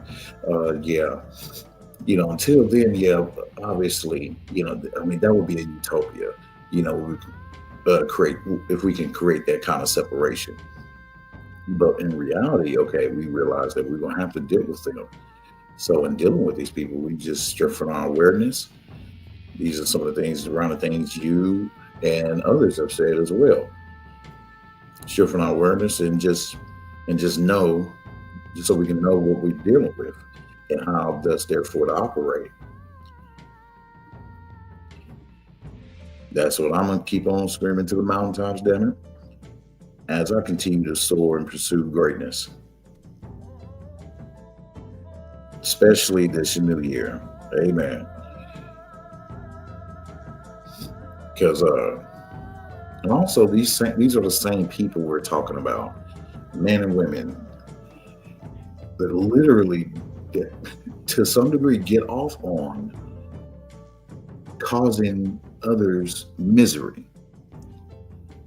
whenever they can find such opportunities to do, whether it be at work or whether you're dealing with them, any kind of business dealing, especially when it comes to the workforce. Oh my God. And that just reminded me, yes, another video that I've downloaded that I'm going to share with another brother. And speaking of which, like I said earlier in the beginning of the stream, where, where we have the workforce, there's so much simping and all this crap going on, all this feminist, shit in social media and everything that's saturated all throughout the workplace. There hasn't been that many brothers that cover this kind of stuff, to talk about it, in which I may be diving into this year. Basically getting with people, gathering up people, where we're going to have a panel to talk. So I shall be doing that with people even in my own time, in my own area, or friends, family, or whoever. So to get on this subject, because I have came across plenty of people, especially non-related, that have express such high concern and frustration when we're talking about such topics, when it comes to dealing with these evil, corrupt people within the places where we're trying to build some kind of livelihood for ourselves. And it is so annoying to the highest order, where it's like, man, I want to work in peace, by God. Real talk. That's piecemeal. Yes, the typical workload you get, you know, boom, that's stressful. Okay, you should already know that, so therefore there should be no reason why you're acting like a petulant child, a man that's unable to control his emotions. You know, if you are working and you know, and the workload is coming, and that pressure is just heavy. It's just heavy on your mind and a lot of times your bodies, you know what I mean? But the thing is that what should help you to press on through that, knowing that you can get through it and accomplish it and get the task done, is that the fact that you realize, hey, the task has been done and completed before. And even so, if it hasn't been completed before, that necessary drive, that pure drive of getting that shit done, working, man, getting that shit done, but being able to work in peace. Now, what do I mean? I mean peace. What I mean by that peace at work, working hard in peace, meaning I can work hard and not have to deal with being involved in no kind of typical work drama, right? Thus, therefore, I'm not seeking to be in everybody's face. Only except for when we have to, for the sake of the job, to come together, bring our minds together to get the task done. But in which you cannot do that with such toxic, dysfunctional men and women that you just so happen will come across. Our best bet is to hope that we don't come across them in areas or deal with these people, you know, in our workplace. We don't want that at all. So therefore, I got a video of a brother I want to share on this tip too as well. I'm gonna put his channel in the chat as well. So you know what? Yeah, I'm gonna do that right now. And then afterwards, I'm gonna share Triple OG's. I'm gonna share a couple of videos from Triple OG. And y'all gonna see the Triple OG I'm talking about here in a minute.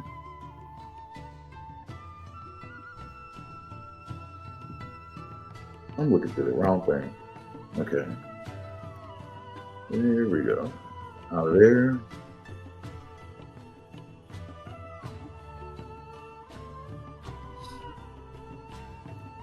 I'm gonna keep this one in the background. Okay. Yep. It was just one video I have of him. Yep, I remember. This is not lengthy, best believe.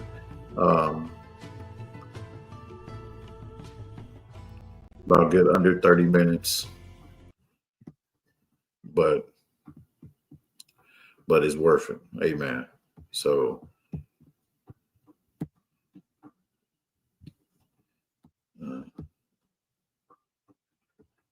all right, and shout out to this good brother here.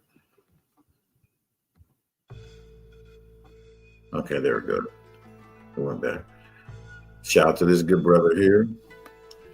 His brother, I love this brother. God bless him, and you know, pray he continues to heal him, and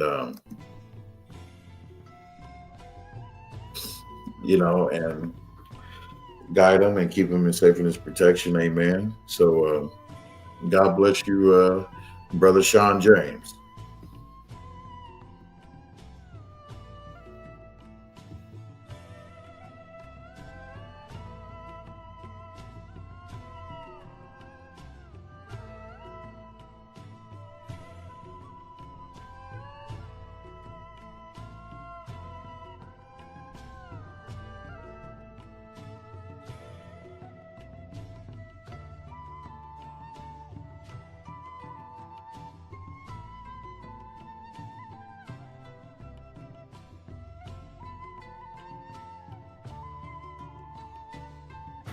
Now available on Lulu.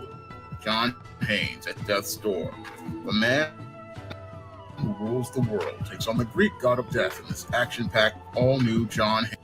Haynes comic book. Get your copy of the first John Haynes comic at lulu.com today. Now available in paperback and e-readers, John Haynes, Illuminati, a man who rules the world, takes on the head of the global elite in this all-new action-packed John Haynes series adventure.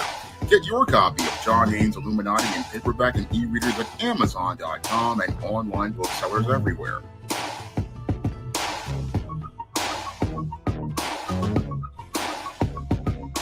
In a previous video, I talked about the tragic case of Jordan Neely, the mentally ill black man who sadly lost his life at the hands of a white male Marine, Daniel Penny.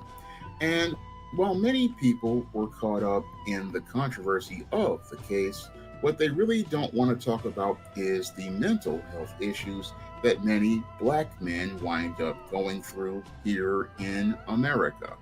Now, when it comes to most heterosexual black men, we basically wind up suffering in silence due to mental health issues, and a lot of those mental health issues basically are compounded by living in this system of white supremacy.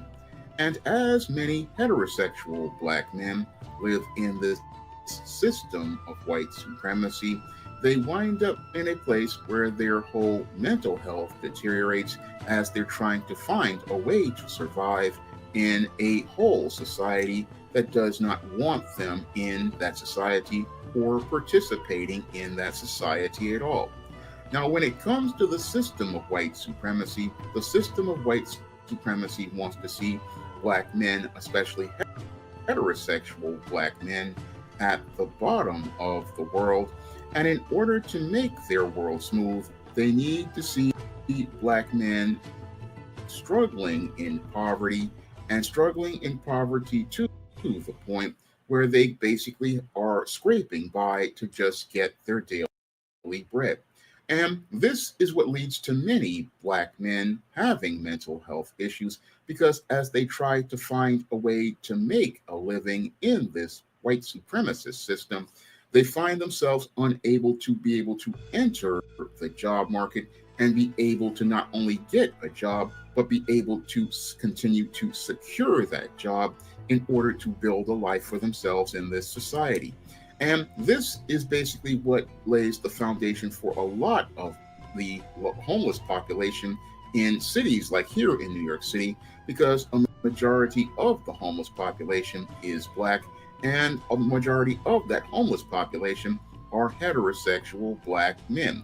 And I believe that the reason why we have so many heterosexual black men as part of the homeless population is due to the willful and intentional discrimination that continues to go on in the job market that prevents many heterosexual black men from being able to access full-time employment. And since they cannot access full-time employment, what happens to many black men is that their mental health starts to deteriorate, and it starts to deteriorate because they cannot find a way to survive in this world.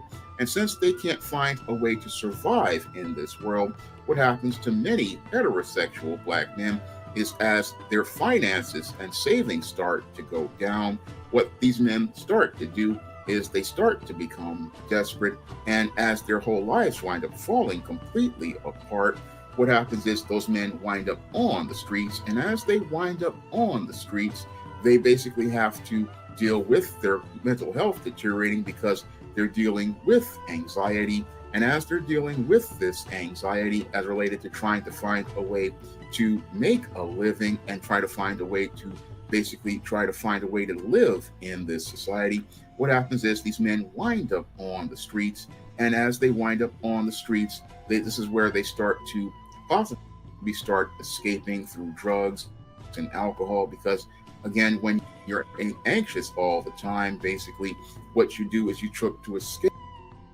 through drugs and alcohol in order to deal with the fact that you're living in a world that, one, completely rejects you because of the color of your skin, two, won't look to support you in any way, shape, or form whatsoever, help you at all in any way, shape, or form. I believe that this is the core reason why many heterosexual black men wind up having mental health problems is due to the anti-black racism that goes on mainly in the job market, because as these men enter the job market, they try to find a way to make that living. Unfortunately, what they run into is what I have run into ever since I was 18 years old, which is basically just constant resistance from many people and as related to employment. I mean, I remember being 18 years old going to temp agencies and basically these people winding up blowing me completely off, talking about how I didn't have any experience. Meanwhile, they'll go get some white or non-black person who has no experience and say this is the perfect job for them to start learning, and will go out here and open a door for that person, but won't open that same door for that black person. And even if they go back and come back with college degrees, I remember going to the same temp agencies with a college degree in the 90s and being completely ignored by these temp agencies, even cutting my hair down to a Caesar, hoping this would basically get these people's attention. And again, they didn't want to go out here and help a black man, because a lot of these people go out here and buy into stereotypes that white supremacy to the ideas that they have created, because in their world, when it comes to black men, they consider heterosexual black men to be lazy, based on the narratives of caricatures that white supremacy has created, or they believe that we're going to be lustful brutes who want to go out here and lust after white women, or they believe that we're not competent at all. And these are things that are projected onto black men as related to when we go out here looking for jobs. And as we go out here looking for jobs, we basically are met with resistance and in some cases extreme hostility. And all we want to do is go out here and make a living. All we want to do is go out here and make a living and try to find a way to, again, be able to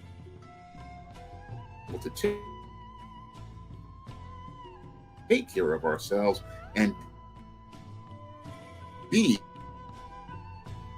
men. But what we run into is people who don't want us to go out here and take on the responsibilities of men, because they basically have no respect for us as men. And this really impacts a black man's mental health, because when he goes out here and he's told, oh, he's got a fair shot based on merit, he's told he's got a fair shot based on his skills, and if he goes out here and puts in the work, people will look to hire him. But what happens to many black men is that they are sitting there still trying to figure out what they're doing wrong, when the only thing I can surmise that that person did wrong was just being born being black. And because they were born being black and being born a black man, many of these employers basically have bought into a lot of stereotypes. And as they've bought into those stereotypes, they basically believe this person is not going to be a good worker based on the ideas that they have been taught. by the system of white supremacy. And this leaves many black men basically scratching their heads as related to trying to figure out a way to be able to get themselves a job in this job market. And as they try different approaches, they find themselves running into the same brick wall, a brick wall that basically is designed to deny them access to the job market and deny us access to a job market. Meanwhile, what's really sad is we watch as our black women are able to get the same jobs with a high school diploma or even less. And even worse than that, we watch as people who enter the country illegally are allowed to go out here and get that same job and are offered tangible money for that job. Meanwhile, when it comes to the heterosexual black man, what they want to do is talk about, well, we want to have you volunteer or work for free.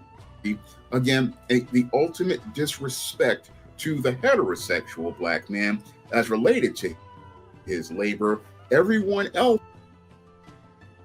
money, but the black man's value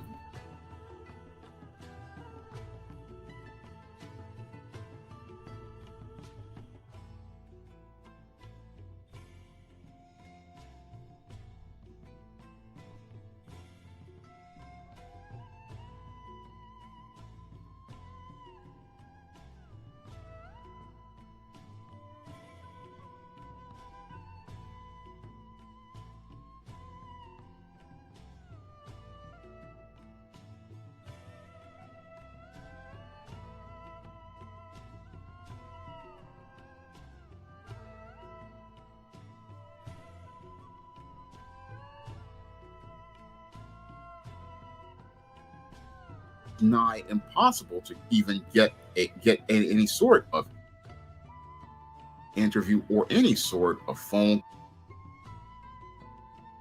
They have to see what the value of it is, and that's the stuff that really impacts the mind of heterosexual black men as related to our mental health. And as black men are trying to figure out a way to make a living in this white supremacist society, this is what leads to many black men's mental health winding up deteriorating, because as they become more and more anxious about how they're going to survive in this world if they can't get hired, this is where, again, it leads to that man's mind falling completely apart due to the constant stress, due to the constant anxiety that man has as related to his whole life being destabilized, his whole life winding up being completely destabilized.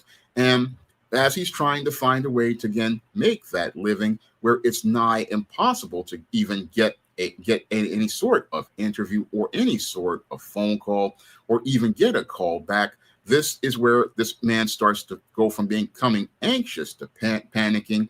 And he goes from anxious to panicking because he's trying to find a way to go out here and be able to make that living.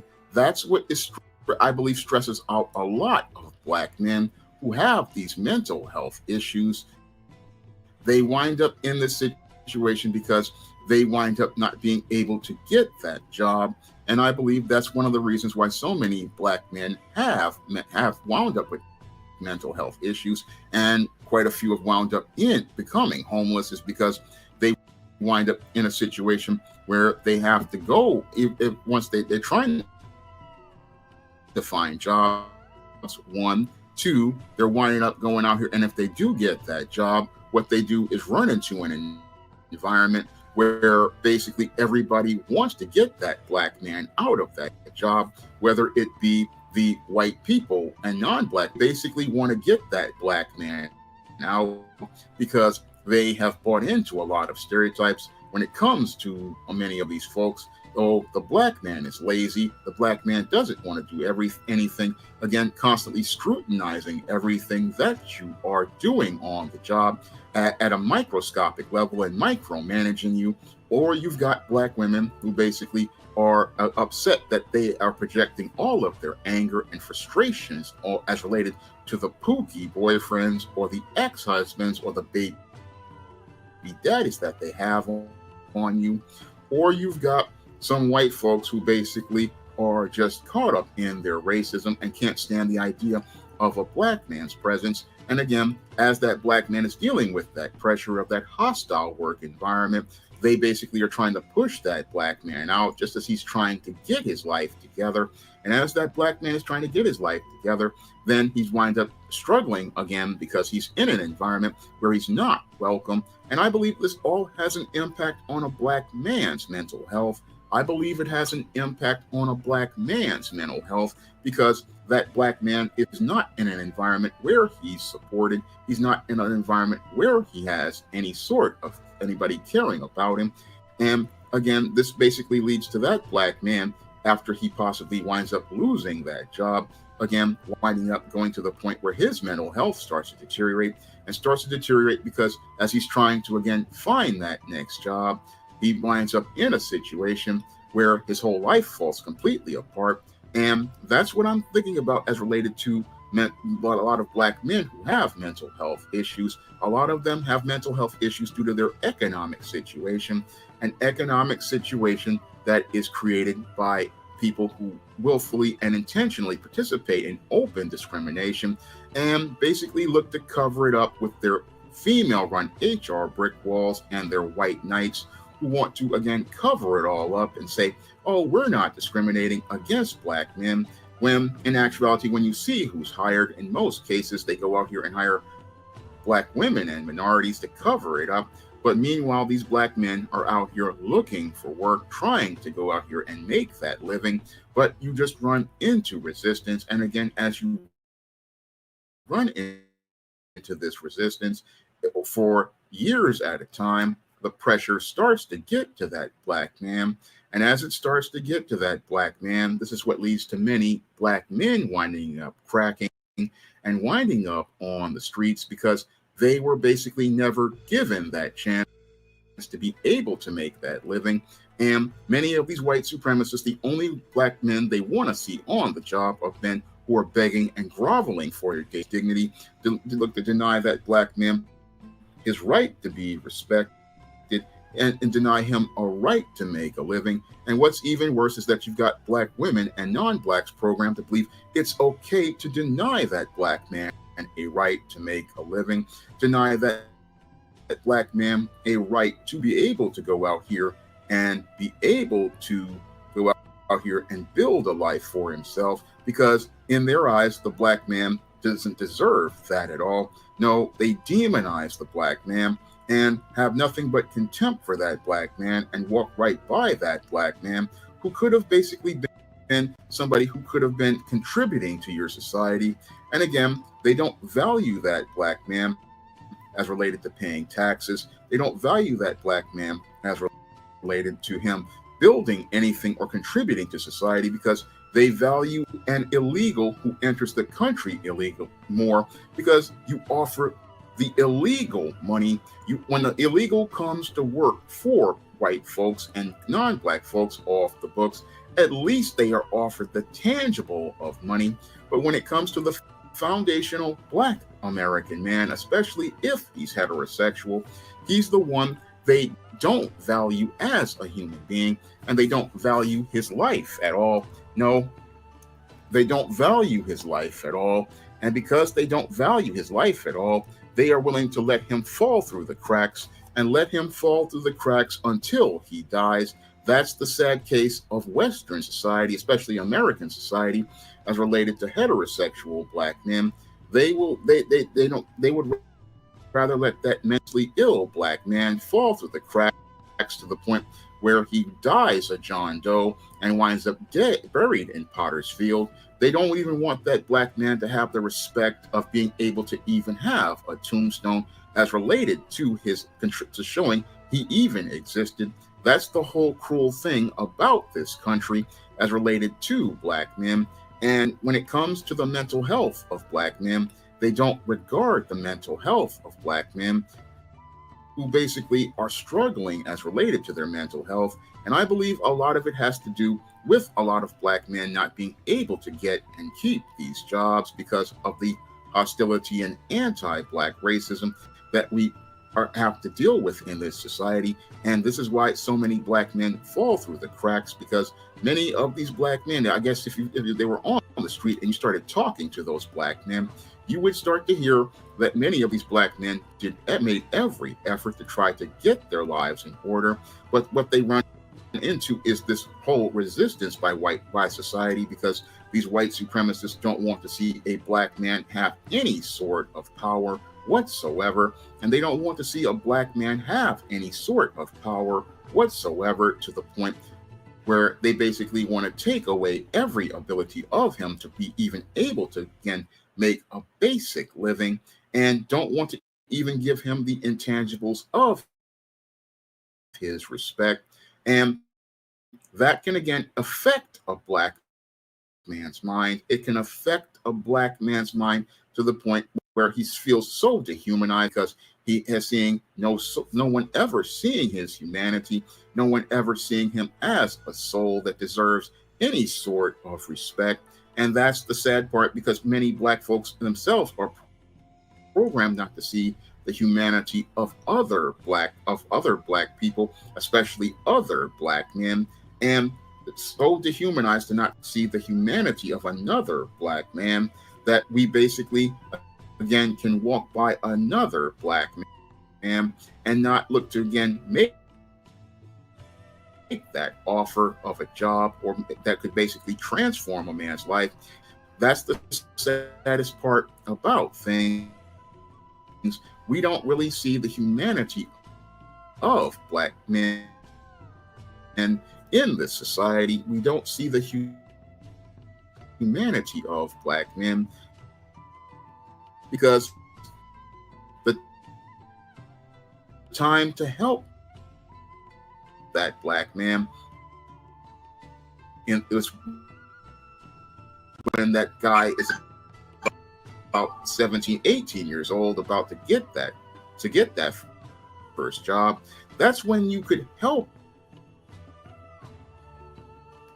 a black person, and that's when you could really do something for them to help them get their life started. But sadly, there's no support systems, and that what happens to a lot of black boys as they become black men is they fall through these cracks and they wind up getting lost. And as they're trying to figure out life, they start getting the frustrations overwhelm them, and the anxieties. This is where people's minds start to fall apart, and they start to panic. And as they start to panic, the whole physical and mental health starts to completely collapse. That's what happens to most black men out here as related to being on these streets. And nobody wants to talk about that, because you got black women who are made to feel comfortable as they continue to install bricks in the HR brick wall to keep black men out of the job market.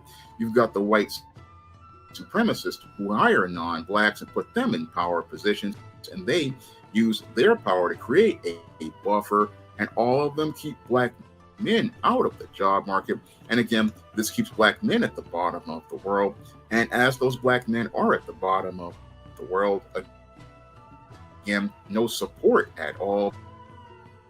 And I believe that this has a major impact on the mental health of black men, has a major impact on the mental health of black men, and leads to black men winding up on the streets, winding up looking to escape through alcohol, escape through drugs, and basically are in a place where they can, again, are not given any sort of care whatsoever, and nobody cares about those black men. And I just really saddens me, because I mean, this is just cruel what's done to black men in this country. And again, people will look at a guy like a Jordan Neely, but I look at the bigger picture as related to guys like Jordan Neely. And what we do is we don't help those guys when they're young. We don't really give them any sort of support. We don't give them any sort of job. We don't give them any sort of male life skills or male survival skills. And then when they start, again, winding up on the street, they have the mental health issues, and we basically just leave them to die. And again, that's just the way things are as related to this system of whites who go out here and ask him to volunteer and work for free, which is one of the most racist things I have ever heard.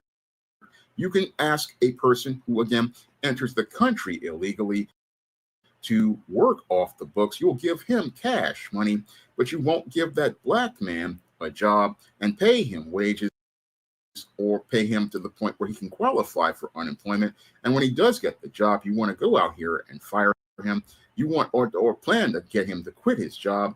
You'll do all of these, again, tactics to, again, deny that black man his right to a living, but you'll go out here and, again, go out here and emasculate the black man by hiring the black woman instead of them, and then go out here and, again, hire a foreigner who is not even a citizen, deny that black man his right to employment. And again, I believe a lot of the mental health issues a lot of black men have is due to the anxieties that they have as related to their employment, as it was during the days of Jim Crow. It's just as unstable as the days of Jim Crow, where a white man could get upset that he couldn't get his bagel from the deli, and he took it out by firing the black man, or the white secretary was checking out the black man, and this white guy got insecure, and he looked to fire the black man. So the black man's employment was in a bad place. Unstable as related to white companies. It's become more unstable because we don't have those black-owned businesses, and even black-owned businesses can't get support from black people because we got spellbound black folks who are just so caught up in supporting white products and white acceptance. We don't have that institution to take care of our own people. This is why reparations is so important, because so many black men have been denied their ability to make a living through the current and ongoing open discrimination that continues to go on, even an ongoing discrimination with these feminist-run HR brick walls and these diversity quotas where they look to hire everybody. I mean, I look at the case of Jordan Neely and I see where a lot of black men wind up so scared as related to making a living that we basically are in a place where our mental health starts to deteriorate because we can't see a way to get a break, even in a great economy, because many of these businesses, again, don't want to hire black men. I mean, they don't want to hire black men until they basically hire all the illegals and every other minority, and they keep black people at the bottom, especially black men. And again, this is what leads to, again, I believe a lot of the mental health issues a lot of black men have is because they can't get that support. And since we can't get that support, that's why many black men basically, again, wind up having mental health issues. And those mental health issues get progressively worse as they wind up getting laid off, as they wind up getting, and experience still is hard for that black man to get. That's related to the workplace, because you can go out here and have a stellar record as a black man and nobody wants to hire you even to work at McDonald's. This is what I've run into. I mean, they don't even want to hire you at McDonald's because they just don't like the idea of a black man having power of any sort of ability over anything. They don't want to see a black man having any sort of power. And that's the most frustrating thing about America is that you don't want to see any black, and you deny that black person any sort of opportunity unless there's some sort of bootlick or shill in a lot of cases. And you only want to see you don't want to see a black person again have even power or agency over themselves. And this is what makes mental health deteriorates to the point where it falls completely apart. And that makes an offer, or you're dealing with people who are just, again, acting funny and hesitant.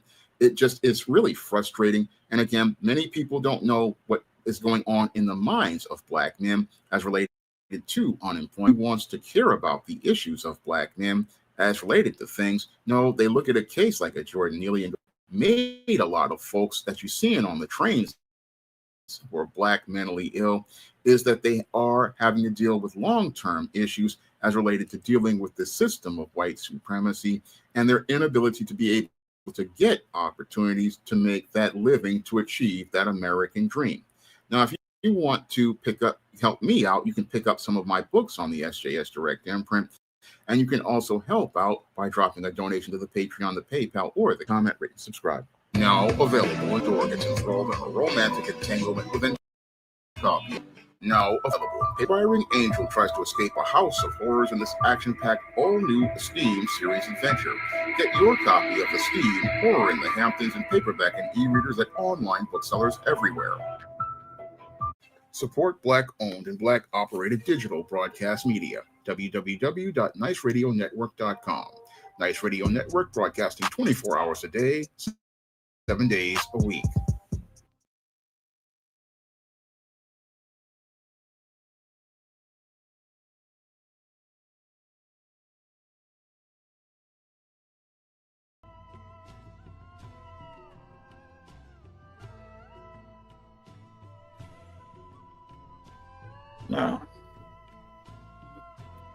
Now, as I'll say on the topic, yeah, Brother Sean, for me, bro, I figured out a long time ago that that whole, waiting for a call, old ordeal, yeah, that's water on the bridge, man. Motherfuckers ain't, cats ain't doing that no more. So, and they have already expressed too, a lot of these employers where that's a part of them wanting to see in you to see, the initiative you're willing to put in by you calling them, checking up with them instead of waiting for them to call you, toward to the point, hey,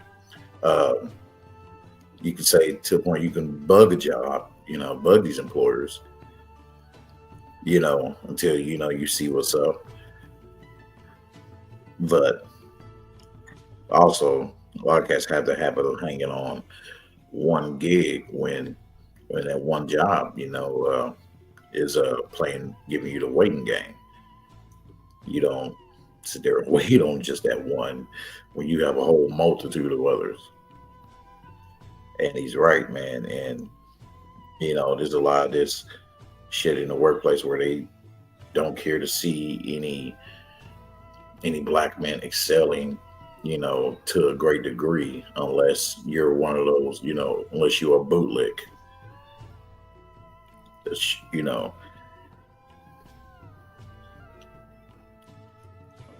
Negro that shine boots with no problem.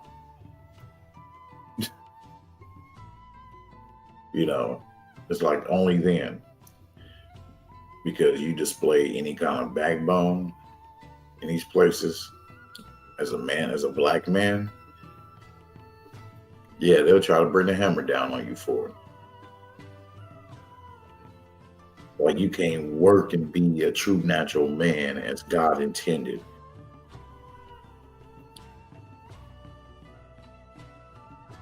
Because they want you to go around working as the man who are walking around with their back broken.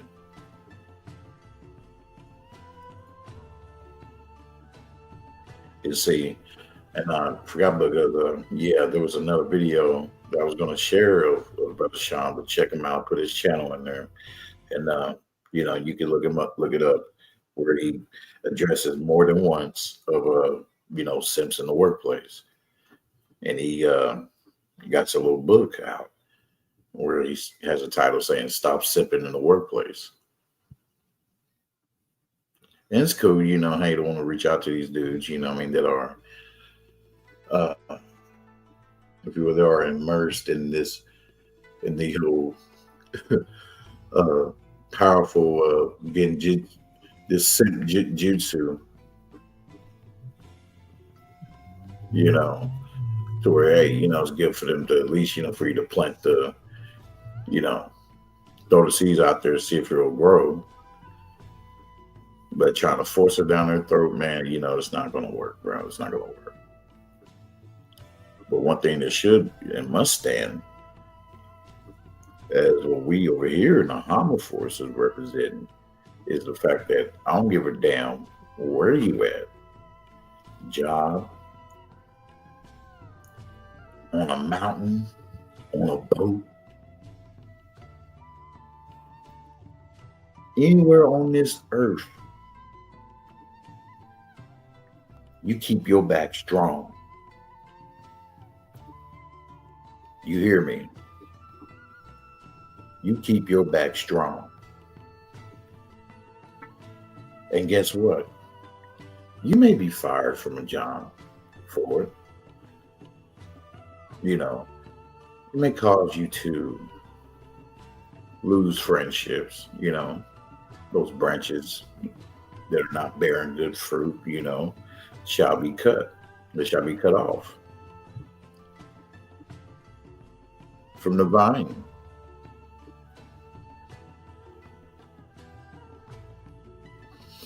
So therefore, boom, we shouldn't trip.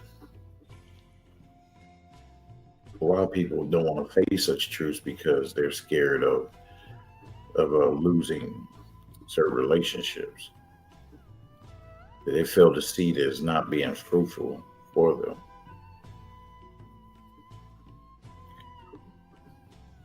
They think it has value, but it doesn't. And such people, such men and women, they are too diabolical, man, to be able to work with. They're too deranged, too far gone.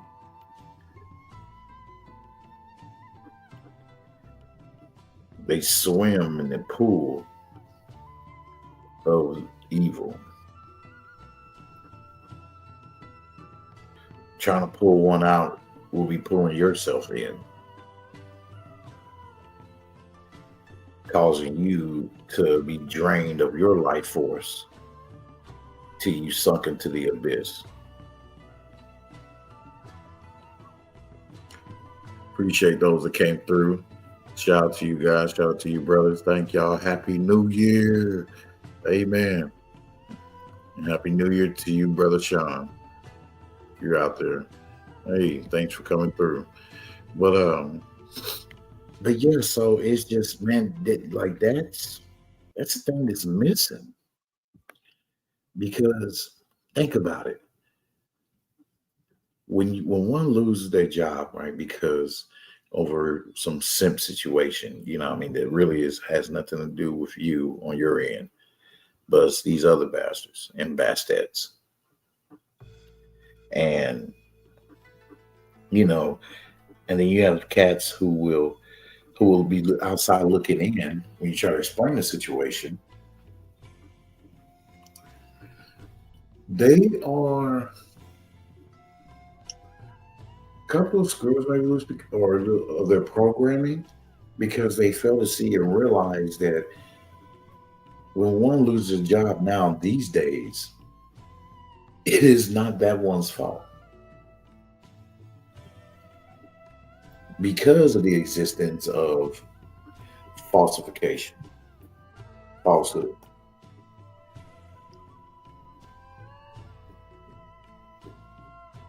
People that poke their chest out and their head up because they're boasting about the fact of how they can just fire you for whatever. If they don't like the way your face is looking on a particular day, they can just let you go. I'm like, how come this kind of shit is not brought up, man? Mostly to the point to where this message in particular should have no choice but to reach all the way to the higher ups, to the politicians. If they're really trying to bring down that unemployment number, they will do such. But otherwise, of all what y'all allowed of all the power you giving these people on these jobs and these companies, they're going to continue on to cause it to grow and grow, which is going to cause them to have a high turnover rate. And a lot of them, there's some have even been bold enough to say, "Hey, you're stupid." Because if I was running a business, no, I would want to try to get my turnover rate percentage way down, way down.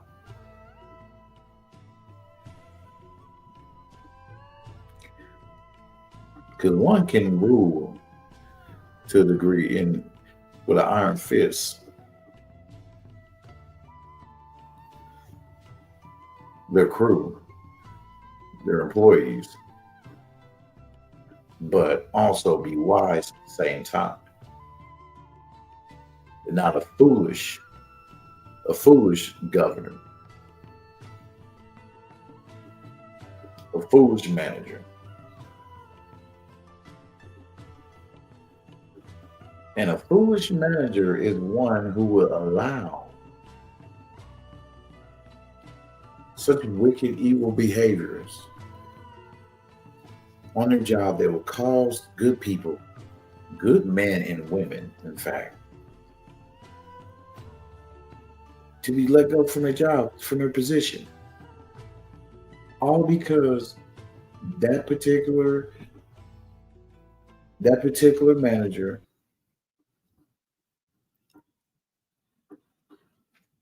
is in good with the one who is bringing the evil and the confusion towards you. And because she or he is, doesn't like you, they can form a way with the one who has the power to let you go because they're in their own favorites. They're having this game of favorites. Therefore, they concoct a way to get you gone. And like Brother Sean said, dress it up, mask it up as if it's justified. Come now. And like you said, and the shit that plays on the mental health of us, man, y'all just don't know. Hell, even Anton to a degree said it. That I watch him somewhat, not often, but here and there. Because like I said, I'm on a time limit with people I try to juggle. So that's why I'm not mad when people can't stay here, and chill over here in the Humble Force that long. So it's cool. But he said that, man, Anton said he'll go crazy. He'll lose his mind.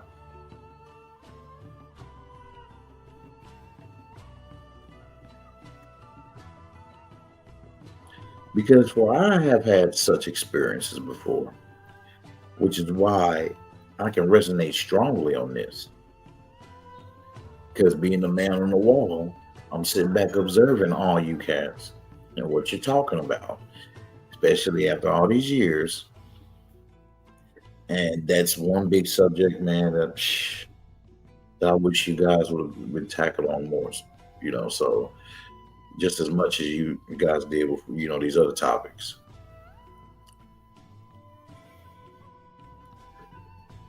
But I'm also speaking to myself too as well, to keep that in mind.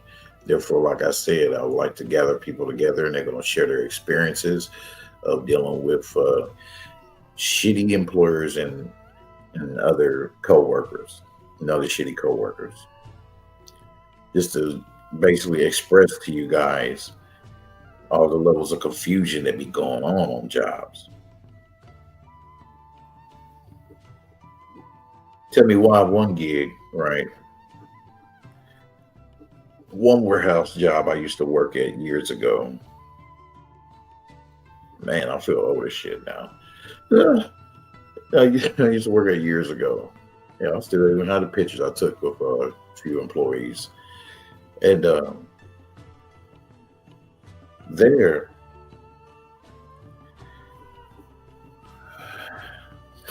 it's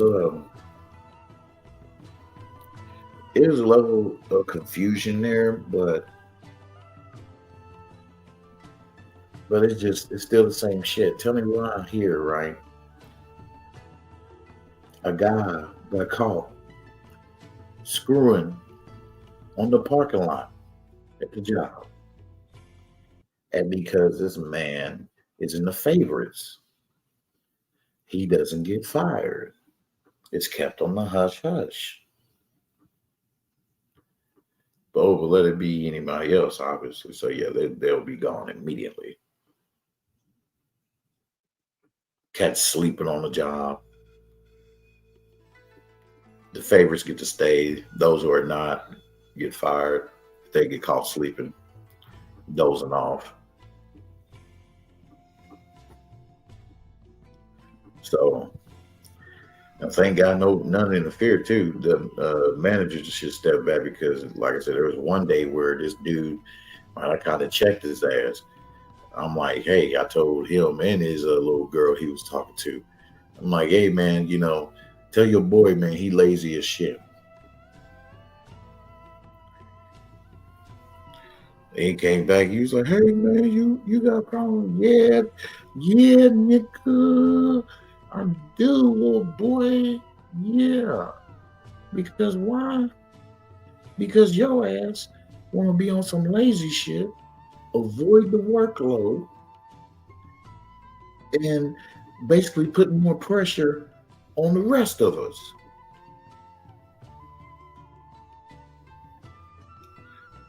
If you ain't trying to work, get your presents from before me, amen. That's what I'm saying. So I'm going back to that, it's just that, oh man, just the stamps too. I just can't stand it. And one story he told, you could look at Bro Sean's video on it when he was talking about simps in the workplace. He was talking about how there were simps and they're just paying for chicks' meals and loaning them money and all that crap, and then they end up in the long run getting caught up with HR, taking the HR over those, what? Say it now, false accusations. So, therefore, yeah, let's go. Let's go. So therefore, it's just be watchful, man. Because there's times where you're gonna have to deal with that shit, until this shit become totally purged. That's the utopia. Laws are in place, to protect men who are trying to be real men. So meaning laws against those whose backs have been broken.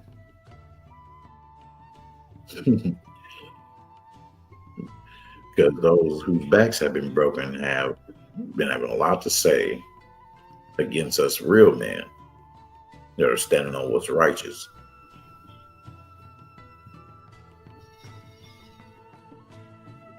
So, yeah. So it's not just should be just against when it comes to dealing with the women, but against those kind of men too. Because those kind of men, like I said, are no good, are corrupt, and they can take you asunder just like a damn succubus. These American strike demons. So yeah, let's I got another one to show from another brother. So shout out to Sean James on that. Happy New Year to you, bro.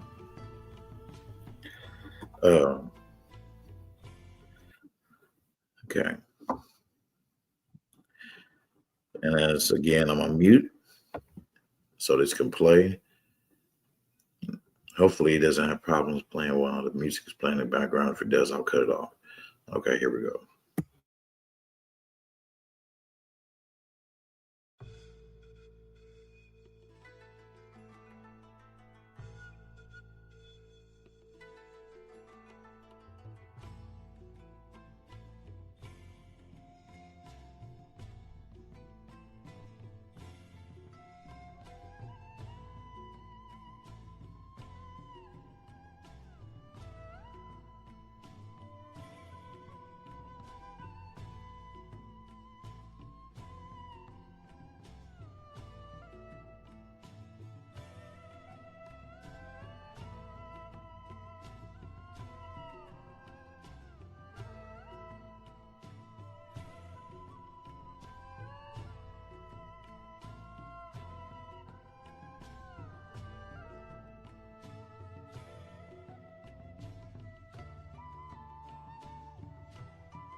And salute to Triple OG, GG, BGS, Itmore. Shout out to him. This is from him. This is how feminism was inserted into civil rights.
The Montgomery bus boycott. Women who protested and marched and stood up to armed police and went to jail. What if I told you that a civil rights movement group called the Student Nonviolent Coordinating Committee was most likely the most egalitarian organization in the United States in the 1960s, both in terms of race and in terms of gender? The Student Nonviolent Coordinating Committee, or SNCC, was founded by a woman. It was staffed by women, and women were so well trained in activism that many of them went on to leadership roles in the women's movement after their time in SNCC. What if I also told you that those women who had worked for racial justice together, hand in hand, black and white together, went on to the women's movement separately, segregated by race, sometimes not even on speaking terms with each other? What if I told you that it was a secret feminist manifesto that drove them apart? Today, we're going to be doing a deep dive into one specific intersection of the civil rights movement and the feminist movement that happened within the Student Nonviolent Coordinating. The feminist movement was purposely placed in the middle of civil rights. Okay, then an intersection in feminism and the bonding of civil rights was done by Pauli Murray and Eleanor Roosevelt. Pauli Murray told you why she did it. Her and Eleanor Roosevelt actually did it because they thought that a freer society would help everybody. So far as the rising tide lifts all boats. If you free everybody, then everybody is equal, or everybody gets what they need. Right? Okay. Didn't turn out to be that way. Because guess what happens after the women got what they wanted? Guess what they did? They cast everybody else aside. Yep. Yeah. They took the lion's share for themselves. Committee. This is a fascinating, powerful, heartbreaking story, and one that's near and dear to my heart because I wrote my master's thesis at Stanford on it. It's also so important because it depicts a mistake that has happened over and over again in the feminist movement. See if you can pick out what that is. Okay, first, let's learn a little bit more about SNCC, or SNCC. The Student Nonviolent Coordinating Committee was started by a 57-year-old Black woman named Ella Baker, who had decades of experience doing sit-ins and freedom rides and organizing with the NAACP. She worked with Dr. Martin Luther King at Southern Christian Leadership Conference, but she had a really hard time with the patriarchal hierarchy of that. Same thing that Pauli Murray had in the 40s, the 30s, the 40s, and 50s, and what March on Washington in '63. Martin Luther King, where the Black women were not included on stage. That's what pissed her off, and that's why sex went into that bill. Organization. King and his friends had been trained in the Baptist tradition of male headship, and Baker said that the minister's ego ran the show. She was a brilliant, mature woman with tons of experience, but she was being asked to make copies and fetch coffee, and her voice was frequently overrun at the SCLC.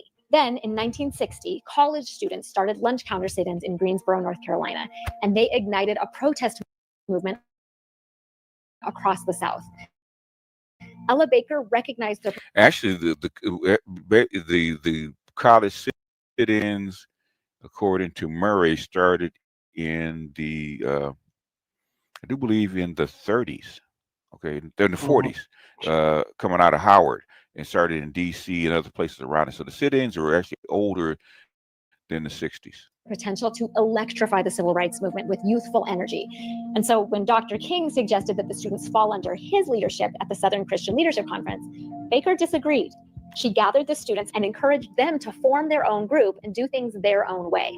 After debating the pros and cons, the students took Baker's advice and named themselves the Son Lewis, Diane Nash, Bob Moses, Stokely Carmichael, and later Fannie Lou Hamer were behind the scenes and on the front lines of most civil rights initiatives that you've heard about. And although SNCC was always a Black-led, Black-majority organization, it also had a large number of white staff from the very beginning. Ella Baker's two first hires were white women, and their logo explicitly promoted interracial harmony. See? Look at that. See? And it was mostly white women. They often held hands across each other's bodies, singing the civil rights anthem, "We Shall Overcome." We'll walk hand in hand. But all the white women. We'll walk hand in hand.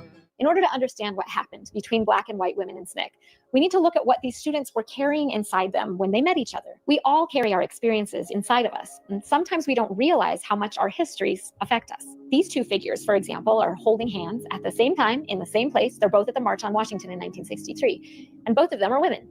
But inside the mind and heart of each of these women is a whole history of inherited narratives from their families and personal experiences that shapes the way they see the world. Ella Baker's own grandmother had been enslaved. In 1960, they were not even 100 years removed from the Emancipation Proclamation, and Baker talked about her grandmother often. Another feature of many Black women's lives was that most of their mothers and grandmothers had worked hard, both inside and outside the home. The cult of domesticity, where men made enough money to support a family and women were confined to the home, was not the reality for most Black families. Another of the most significant influences that many Black women talked about was the murder of Emmett Till in 1955.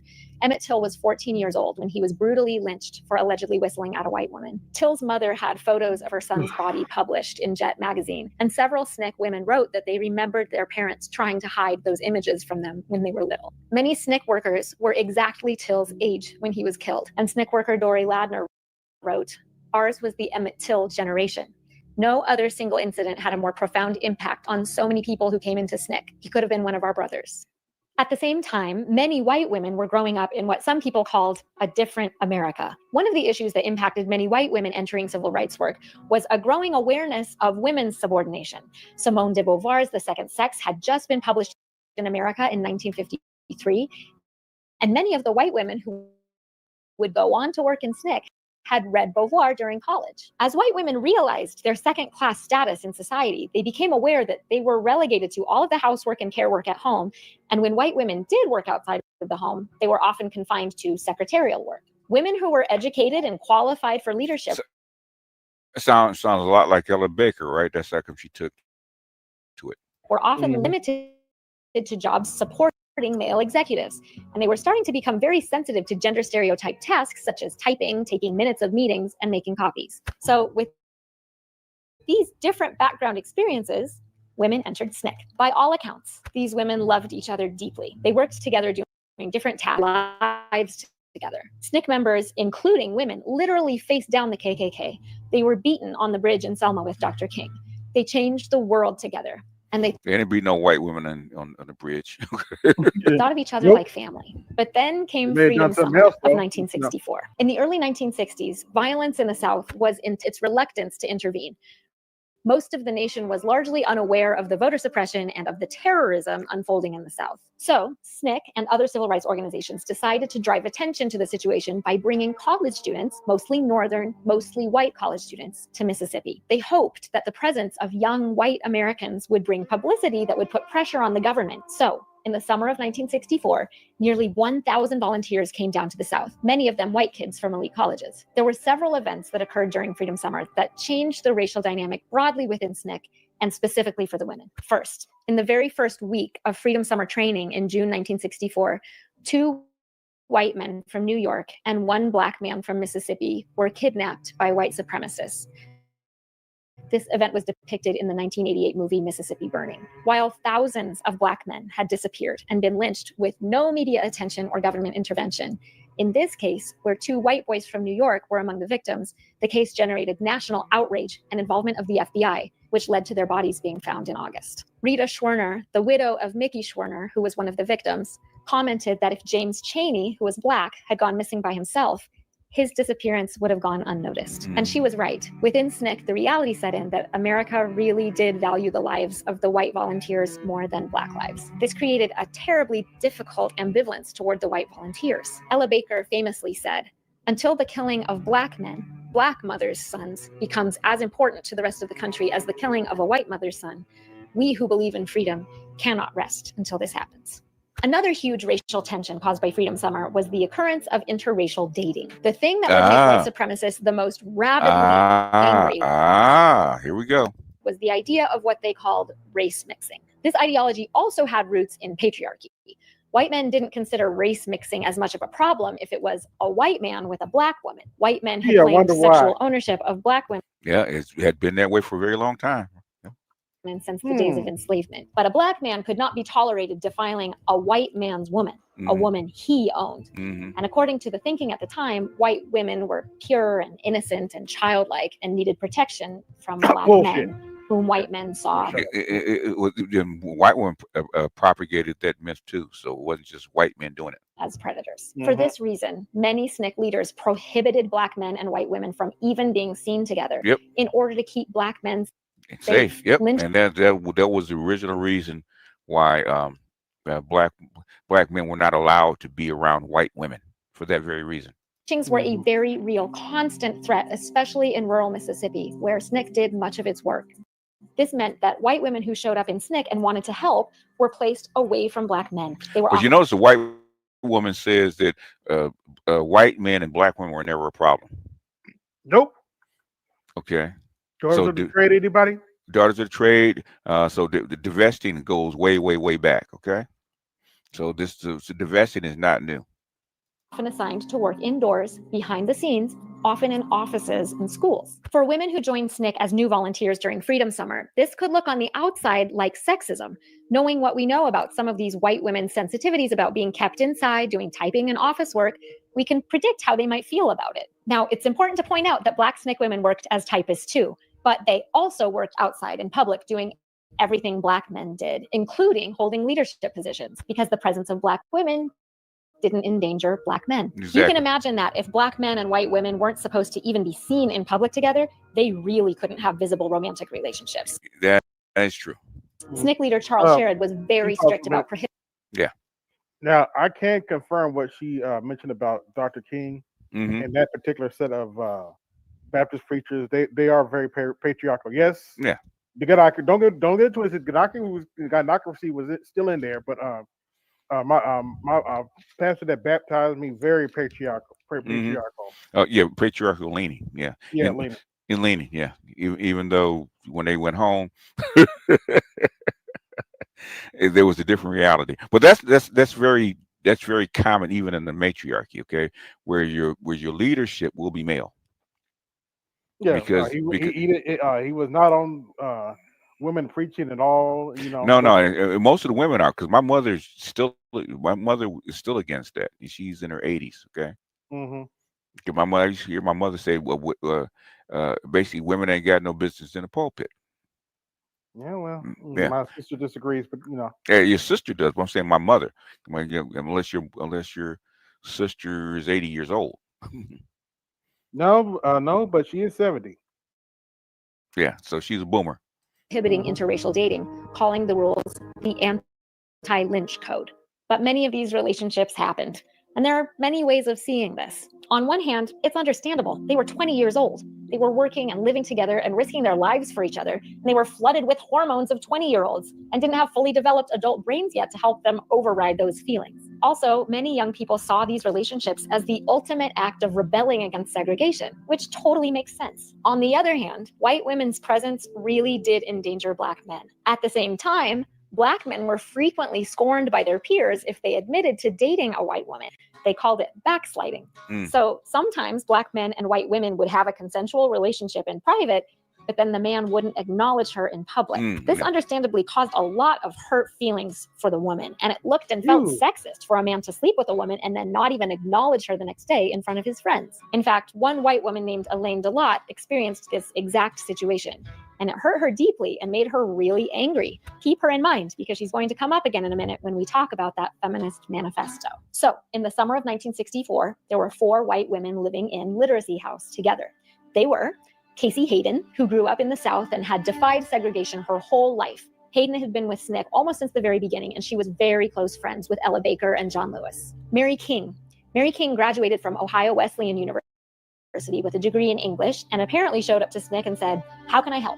She was really good at writing press releases, which publicized SNCC's work, kept people safe, and helped recruit donors. Emmy Schrader. Emmy Schrader had attended Radcliffe College, which was the sister college of Harvard. Elite white women. She worked in liberation movements in Algeria and Kenya, where she observed what she thought to be extremely sexist traditions there. And she came home from Africa as a self-described radical feminist. And fourth, Elaine Delott. Delott also attended Radcliffe, Harvard, where she had horrifyingly sexist experiences with men that radicalized her as a feminist. Also, Delott was Jewish and had spent time on a kibbutz in Israel prior to joining SNCC, where she observed men and women working side by side as equals. These 4 roommates had all read Simone de Beauvoir during college, and Literacy House became a hotbed of discussion, with many other women, mostly white, but also some Black women and even some Black men, becoming interested in the discussions about women's issues. They said they passed the second sex around SNCC until the cover fell off. As a result of this feminist consciousness, Mary King started gathering evidence of sexist incidents happening around SNCC and writing them down. In her memoir, she said it wasn't hard to find them. They were everywhere.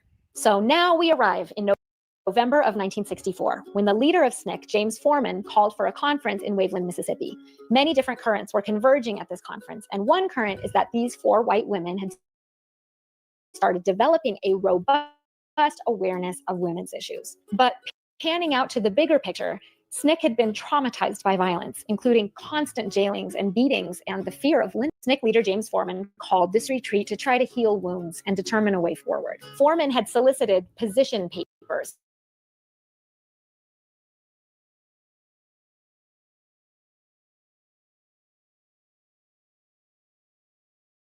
from its members. Any staff member, Casey Hayden, Mary King, Elaine Delott, and Emmy Schrader, crept into a small room and they huddled around a typewriter.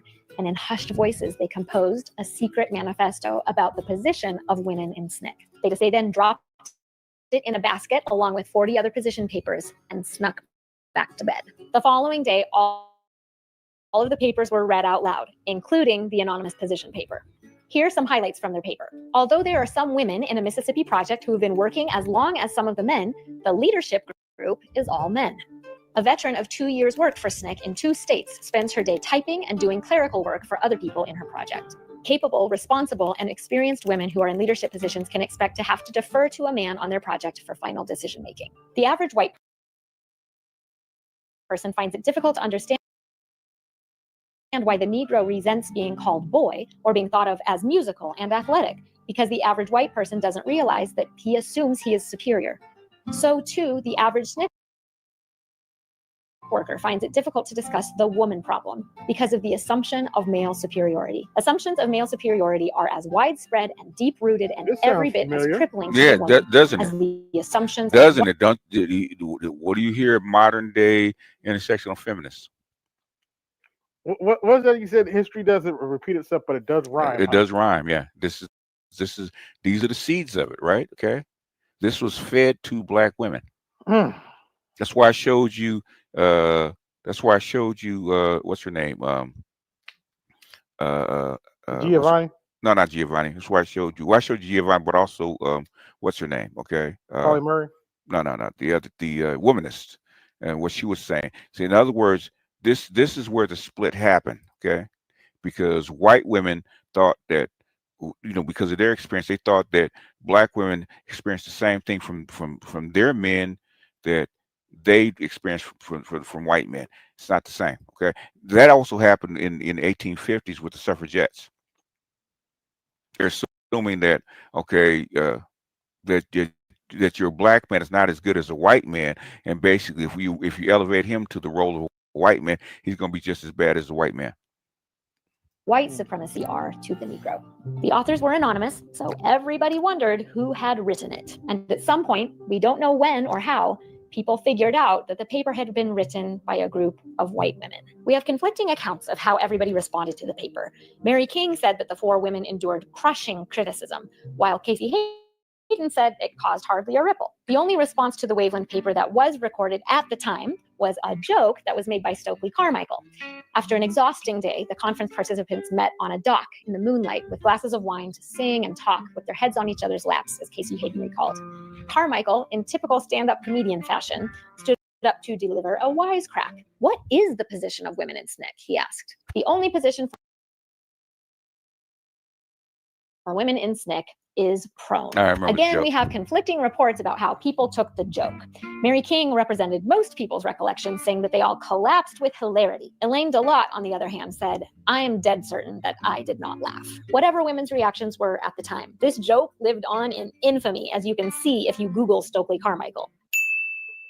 After the Waveland Conference was over, SNCC started shifting to embrace a philosophy of Black power. In fact, the phrase Black power actually came from Stokely Carmichael.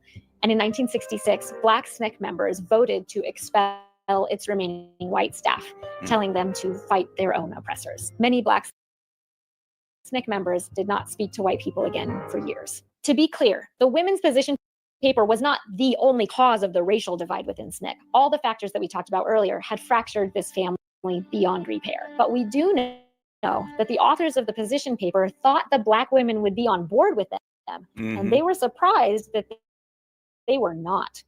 While we don't have any records from the time that it happened, I was able to interview. When I read the paper, I remember not understanding why folks were talking about sexism, when what I felt was overwhelmingly more important was racism against Black folks, male and female. This discussion seemed a diversion from the issue that was definitely more critical, namely racism, and the fact that white supremacists wanted us dead. This assessment is representative of every single Black woman I read who wrote about it after the fact. And here's something we haven't talked about yet. Even though Black women were defensive of Black men, it's not like they just turned a blind eye to their sexism. Black SNCC worker Gwendolyn Robinson started a task force to eliminate sexual harassment and assault within SNCC. Black SNCC women initiated a sit-in in SNCC's headquarters to protest secretarial work. SNCC's executive secretary, Ruby Doris Smith Robinson, was universally respected and kind of feared. She was reported to whack guys right in the face if they said sexist stuff. And a few years later, SNCC worker Frances Beale wrote a groundbreaking pamphlet called Double Jeopardy: To Be Black and Female, which became a classic work of intersectional feminism. Yeah, classic work. In other words, I'm independent is not new, huh? No, it's not new. Critique. This title, To Be Black and Female, is essential to understand. Going all the way back to Polly Murray and Jane Crow in 1947. It seems to me that when the white authors published those feminist papers which criticized Black men, they were in a way asking Black women to choose sides and pick a part of their identity. They could choose woman and align themselves with white women, or Black and align themselves with Black men, who were their literal brothers and fathers and sons, who were in an existential battle for their lives and their civil rights. Later, the Black women's movement would develop the term womanism, which is an alternative to feminism. Alice Walker, who you might remember as the author of The Color Purple, coined this term in 1980, writing a description that speaks directly to the conflict in SNCC. She wrote, "Many Black women view feminism as a movement." Alice Walker, from the bottom of my heart, fuck you, bitch. Yeah, well, she went the other way. Yeah, she went to the dark side. Dedicated to you know why I'm saying attacking that, or don't you? eliminating. Why? Oh, what, Mr. Color has Purple? my Yeah. Mr. has my name. You know what? That's Black women have carried that low boiling contempt and hatred of Black men forever. It hasn't changed. Okay. Yeah. It hasn't changed. Rapists, abusers, beaters, all kind of stuff, right? Never And changed. one thing I've always said about that movie is when she was read that letter, and he slapped the shit out of her, and Who's then asked Mister, and then asked him to ask Caesar to go shave him. Oh, shave. Oh, yeah. That's Even when I was younger, I was like, that's there's no way I could. There's no Black chick I grew up with I could go to and do that without getting cut. Without getting cut, yeah, you wouldn't do that and ask her to shave you, okay? And then want to see your next birthday. It's not gonna happen. Yeah, that just wouldn't happen. It's just, yeah. I don't care how weak you thought they were. Oh no, you sure wouldn't unless she got off on it. Womanism supplies a way for Black women to address gender oppression without attacking Black men. The fact is that there remains a schism within feminism. This divide started before the 1960s. Perhaps it started when Africans were first brought to America in chains, and European women participated in enslaving them. It was certainly exacerbated by episodes in our history that I don't have time to enumerate here. Tragically, and I do see this story as a tragedy, the efforts of even these courageous and loving white women failed to heal the breach. I argue in my thesis that one act that might have made a big difference would have been for those 4 authors to invite their Black colleagues to write the papers with them. Judy Richardson, for example, may have offered critical insights on content or tone or on the wisdom of the timing that might have sent history on a different course. But that's not what happened. And as time passed, something happened that added insult to injury.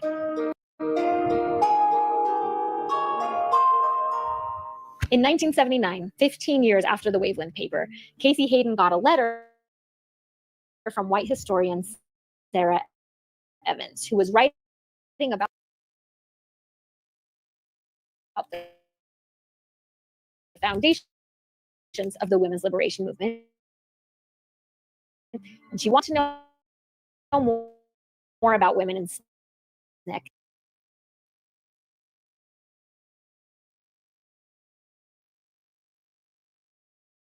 And some legendary women's manifesto.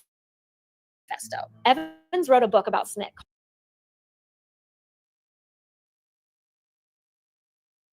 called Personal Politics, The Roots of Women's Liberation in the Civil Rights Movement.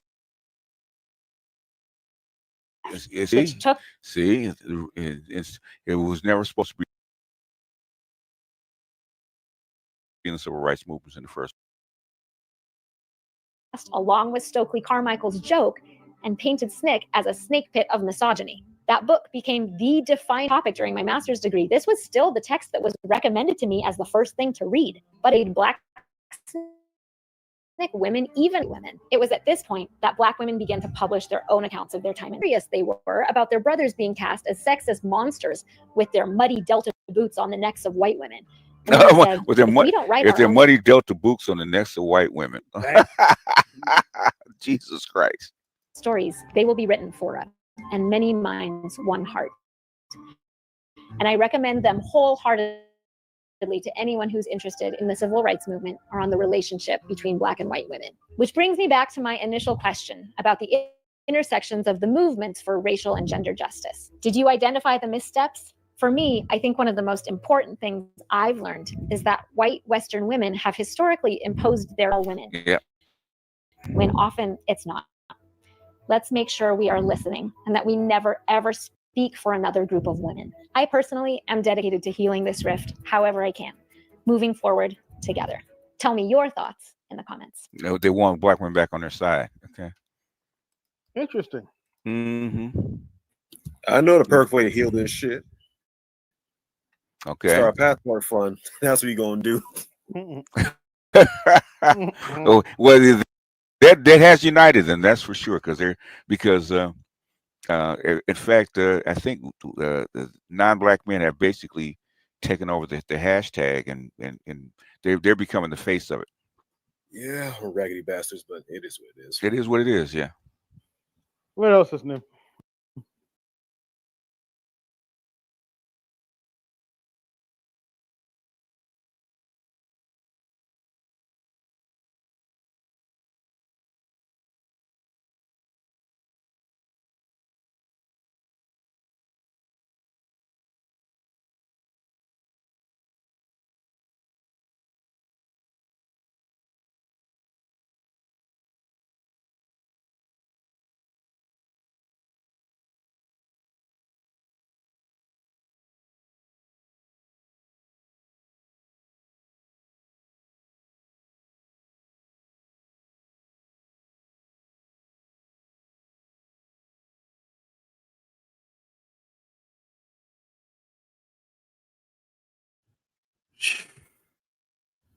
Hell, talk about hell. That's tragedy. Tragedy is an understatement for all that shit, man. Yeah, and this is all orchestrated, and it's messed up. You know what I mean? And it's, you know, we can't bring a lot of these women, you know, are too far gone. So where they're gonna have to go over to their own leftover women's section. And the no good, you know, dirty bastards whom are not even worthy to be in the Hall of Men. They need to go with them too. So, you know, they're too far gone. Their back is broken beyond repair. So, yeah. Like, what can they contribute? You know, what can they, you know, contribute to the cause, to the overall cause? You know, nothing. Because a true masculine man doesn't want his children, his boys and girls, to be hanging out with people and being taught by people who are far from the traditional mindset of family structures. Super liberals, LGBTs, you know, the alphabet people. What good are they? Nothing.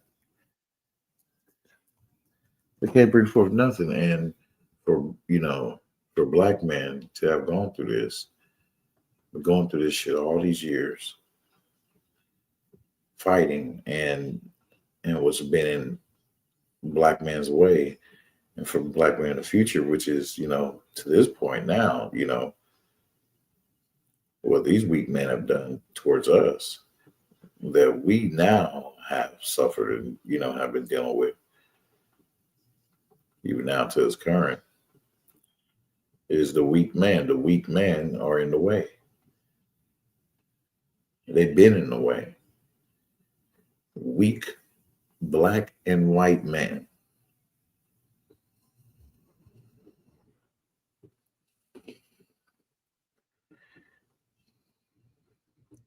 And the black women and white women have formed up to be against men, period. All to the point where they, you know, to where they use you.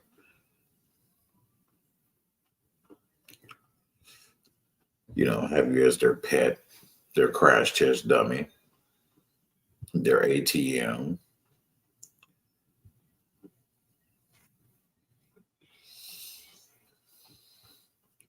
And, you know, and the weak man who are out here, who's been out here ever since, for decades, has been trying to have been programming men to act the same way. So now, us guys who are not Gen Xers, you know, who are definitely not the baby boomers. The baby boomers are the ones that that contributed to fucking a lot of this shit up. So now, we're fighting against all of them, including those who are in our age range, who are brainwashed, who are still in the pod. And more than half of them are on their way to turning into some damn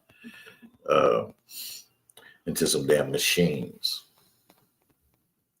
Machines is trying to keep you under that damn genjutsu, or that simp jutsu.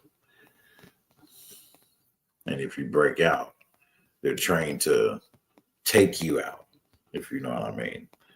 So yeah, that's what it seems. You know, men are being attacked on all fronts for just wanting to be men and just wanting to live, you know, hey, how God prescribed.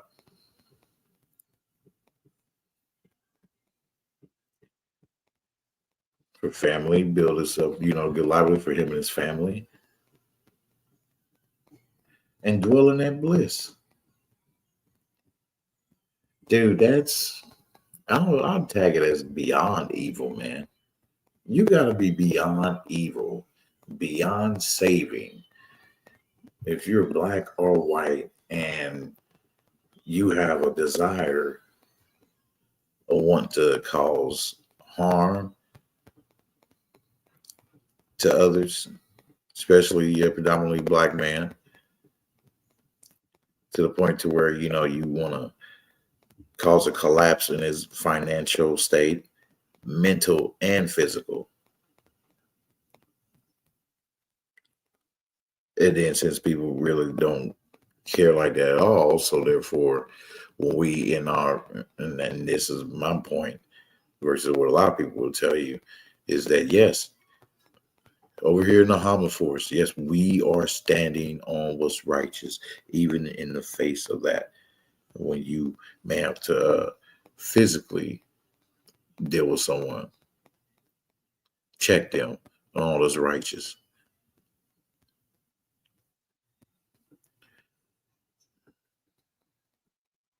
God doesn't want you to be dismissive and or passive aggressive. All damn what nonsense!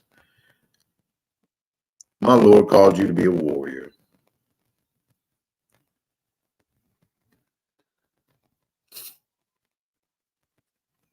So, and that's what you must be. That's what we must be. This year going forward, yes, good time. Yes, we must declare.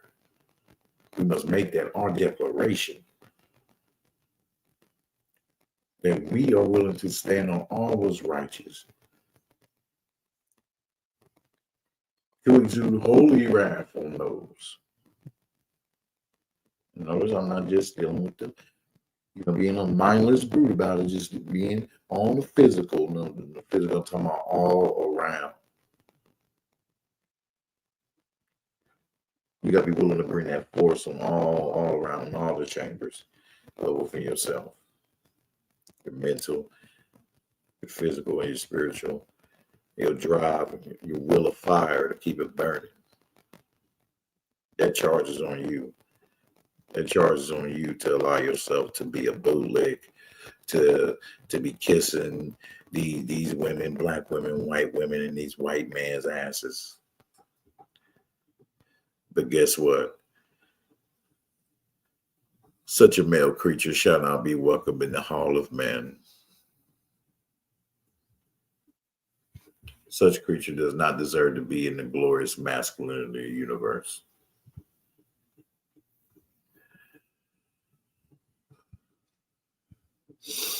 for yeah.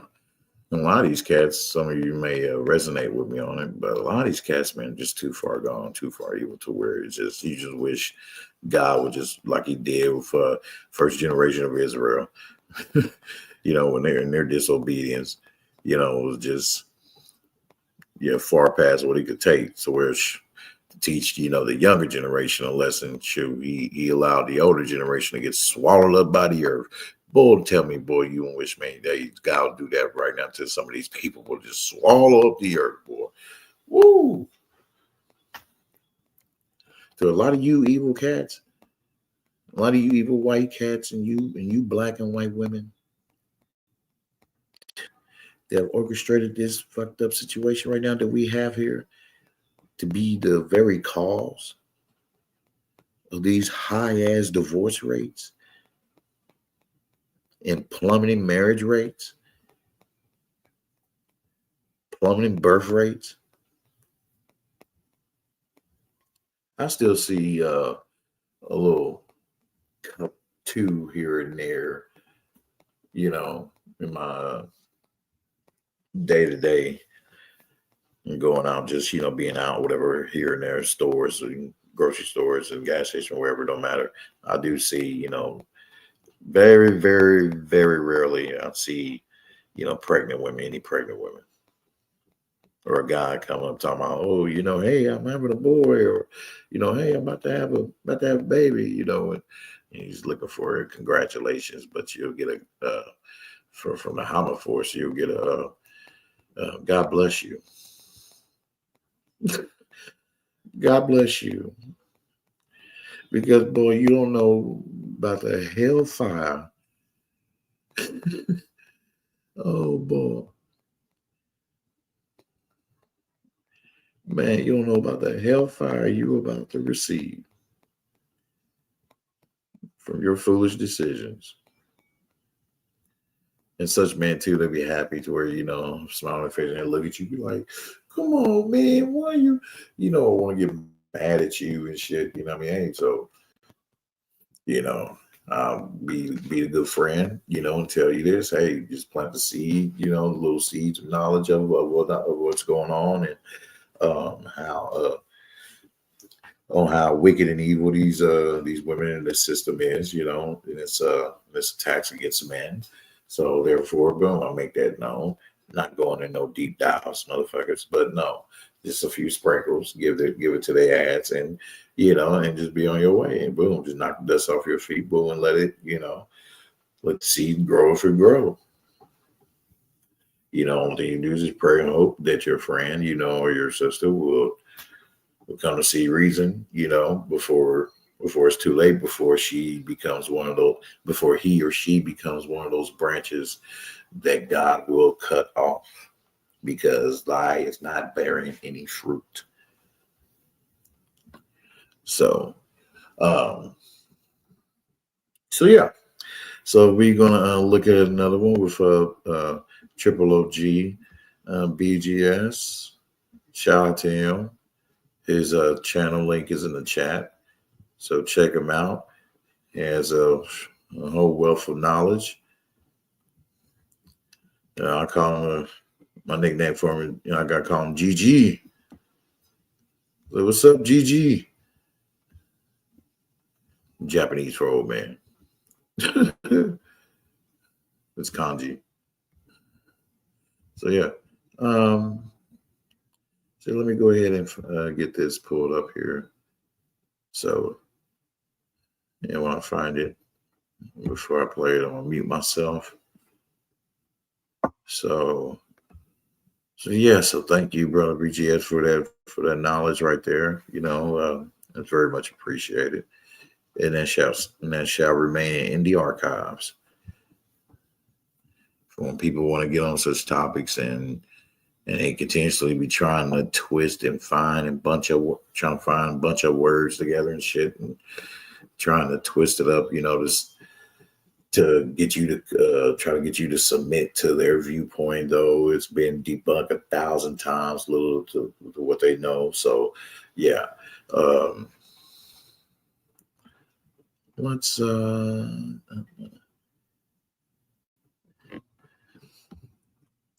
yeah, BGS. No, I have another one of his. Man.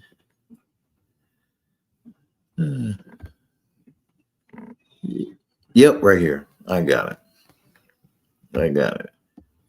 Here's another one from Triple OG BGS. First, I thought I had to restart my StreamYard, but it seems to play okay for my end. By God, I mean, way better than all the other times. I mean, I had a few times here and there throughout my history of, being a little small content creator on YouTube where I had streams where sometimes the screen share will play just a little bit smoother than other times. But this beats them all. So it's not on my end. It's not stuttering, moving slower than a turtle will move from New York to Texas. Motherfucker would have been there. But yeah, so got a queue, and yeah, so let's go get it up.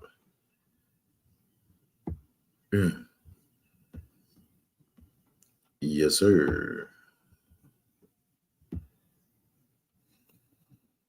Now these two videos, I'm glad I saved these, man, from these brothers, because these they got great replay value. So yeah, check them out. Subscribe to all these brothers, man, including Sean James, Edward Anderson. Definitely Big Bro Black Ram 313. So here we go.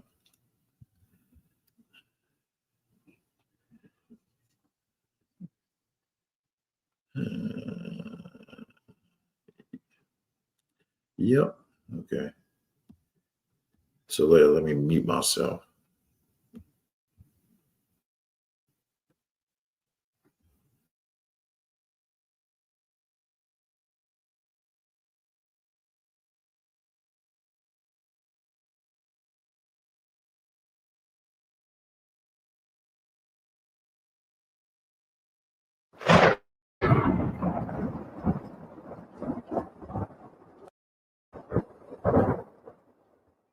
Listen, my children, and you shall hear. Okay? As you can see on the thumbnail, the old Jedi may have found what I believe is the holy grail to Black male-female relationships. I think her name is Jasmine Theodora. I think that's the girl's name. If not, I'll put the link to her channel and the video into the description. I was actually yesterday doing a video featuring her out front, right? Her talking about hypergamy and how race was a component. Racism was a component in her thoughts, feelings, and actions, right? And why she did not choose Black men. And how hypergamous nature didn't choose Black men is because they were considered a lower caste. And they were considered oppressed, and the hypergamous nature of women do not like so-called compromised and oppressed men. And during said video, we're actually going through all the negatives about why Black women divorce Black men and why the worst pairing for so-called Black women was with Black men, even though they pair with us the most. And then I was listening to Mr. Z talk about the dating divide again. and he was mentioning Chantel Buggs, and he was playing her video in the background and talking about the dating divide and divestors and how they secretly prefer white men.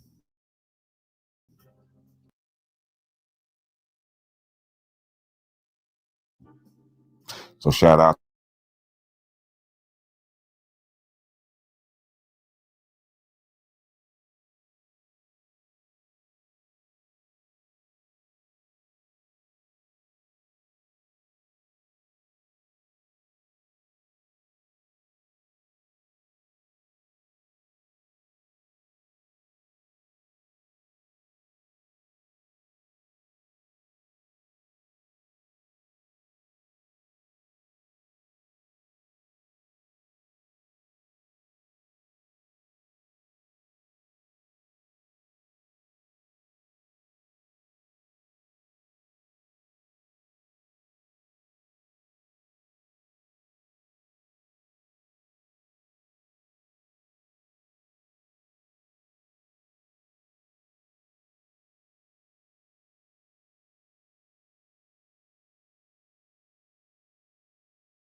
All right, now hopefully that refresher helped.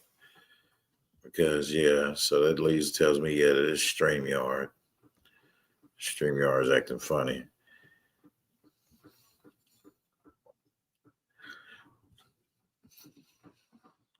So yeah, let's I'll rewind it back. So yeah, let's start back.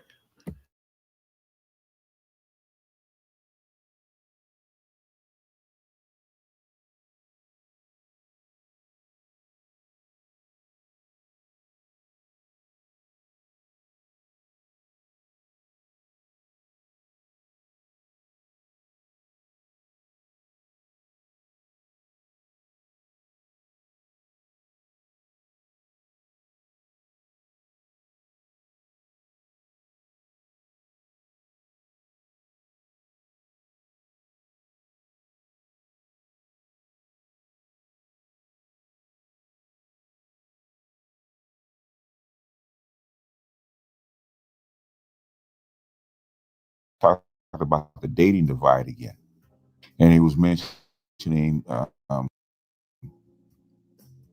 Chantel Buggs, and he was playing her video in the background and talking about the dating divide and divestors and how they secretly prefer white men. So shout out to the dating divide and Chantel Buggs and Jennifer Lundquist, who actually wrote the book and actually documented why race is a major factor in, especially in the United States, when it comes to mate selection or mate preference, not necessarily mate selection. Okay, because still the biggest factor is the meeting of the minds between the two parties and also proximity, which I think are probably even more major than mate selection. But the thing is that the preference, and one thing she said is all races of women prefer white men who are at the top of the hierarchy, even though if you listen to them, they don't think so. And the problem with why they don't think so is because they're looking at their first preference, which is white women. With white men, white women, or their in group is first, the Asians are second, Latinos are third, Native Americans fourth, and guess who is last? Black females. And told him that I had done this in what he said about Jim Sundanius's work, The Social Dominance Theory, They often talk, and she's basically speaking out loud about social dominance theory when it actually refers to dating and mating, right? Straight out of her mouth. That's one thing I liked about listening to her. I don't know if she's so naive that she doesn't even know what she's saying, because most Black women would not admit this. Outside of Bell Hooks, who actually put it in her book, Ain't I a Woman, who actually said that racism in her mind was uniquely identified or uniquely present in mating choice, which is white men not marrying Black women. She said that was the essence of racism. And I blew it off as, a Black woman's fantasy or fancy, right? Because that's her preference. But just like anything else, where there's always a kernel of truth. Just like there's a silver lining in a dark cloud, there's always a kernel of truth in anything. Even her delusion, there's a kernel of truth that the racism is part of the selection of why white men not having sex with Black women, but marrying Black women was an act of racism or act of racial social dominance. She was right about that. But when I text Dr. T and had him look at the video, and I don't know if he knew it, but he gave me the key to the Holy Grail. He said, go back and listen to Dr. Green Gorilla's theory about racial hypergamy. And so I went back, and this is 3 years old, and I should have caught it when he first said it because it makes a lot of sense. But the thing is, until you bring all the elements together, it doesn't make sense. Now Dr. Green Gorilla actually married Jim Sandanis' social dominance theory with outgroup males, especially Black males, outgroup males who are the most outgrouped, the furthest away from the white gender norm, the furthest away. So they're the most oppressed males. And what Jasmine said, Theodora said, is that the hypergamous nature of women will not prefer severely outgrouped males such as Black males, especially dark Black males. The darker you are, the more outgroup you are, the more further away from the ideal of whiteness. And she was correct. She didn't know why, but she was correct. Now, you marry that with what Dr. Green Gorilla said, and he needs to do a revision of it. And you marry it with what Dr. Jennifer Lundquist and Dr. Chantel Bugg said about the dating divide and how there is a racial hierarchy in online dating or dating period. Because in my opinion, what online dating does is isolate your preference, okay, outside of reality. So in other words, that's why if you go to the online dating, the top 20, sometimes the top 10% of men only get picked, right? Because that's their preference outside of reality. Reality says a 4 cannot get a 10 or not be with a 10. But online, outside of reality, you can actually exercise your preference, regardless of what reality is. And that's what they found out. They found out that every group of females preferred white men first. That's the same out in OkCupid. every group of female responded to white males first. That is their preference. It is their hypergamous preference. The divestors had it right.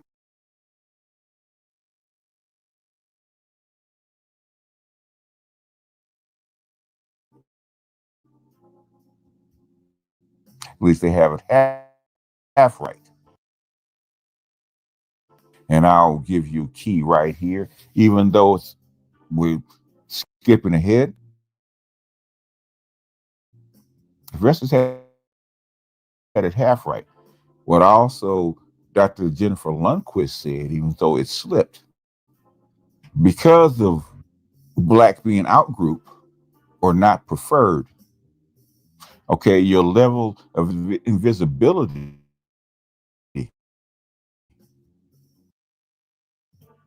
increases according to the racial hierarchy. So even though females are invisible, outgroup females are most invisible, even though they're not oppressed. They're not oppressed. They're also used for concubine, they're used for sex, but the thing is, they're the most invisible because they're the least preferred. So even though black males are the most oppressed, and that's true, black females are the least desired in the hierarchy. One thing that Dr. Jennifer Lundquist and Chantel Bugg said is that, with only a few exceptions, prefer their own females regardless of race. Males prefer their in-group first. So the divestors have it half right. Drives them to want white males, which is the top of the scale, but also racial hypergamy, also which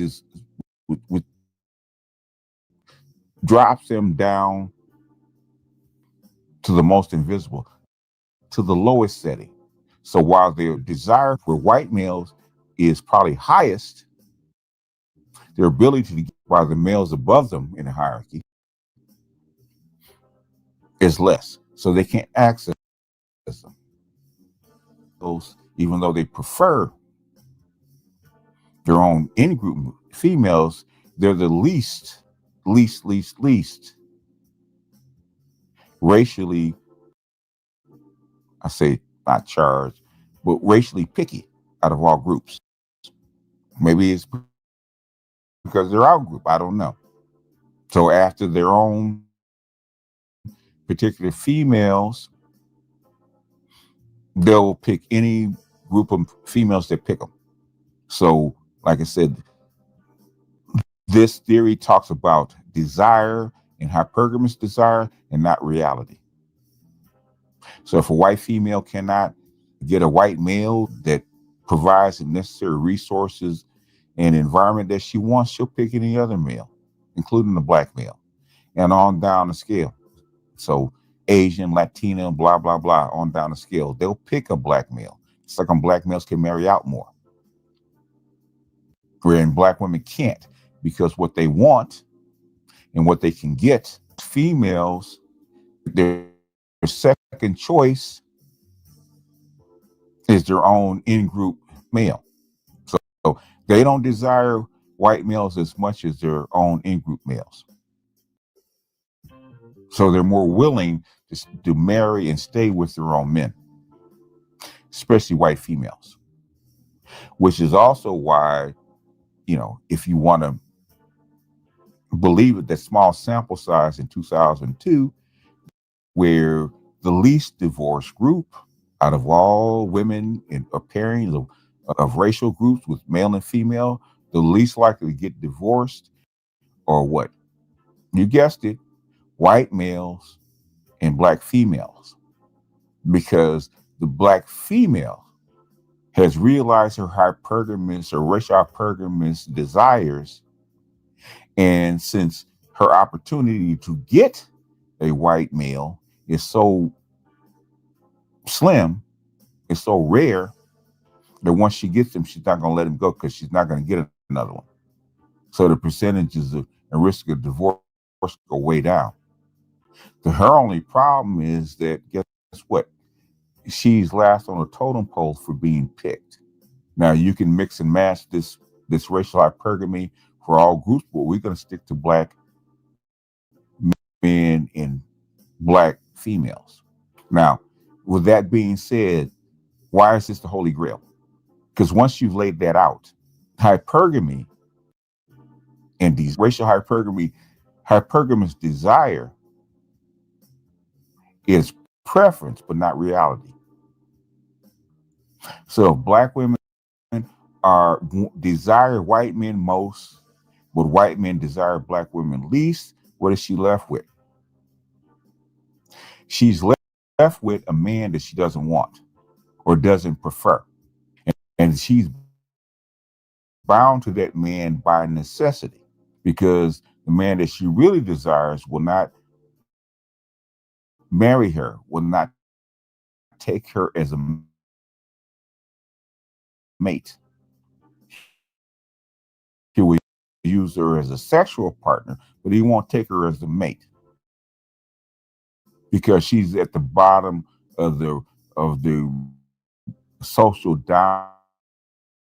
dominance hierarchy, because she's attached to the person at the bottom of the social dominance hierarchy, which brings about all kinds of screwed up things with black men and black women. They're thrown together out of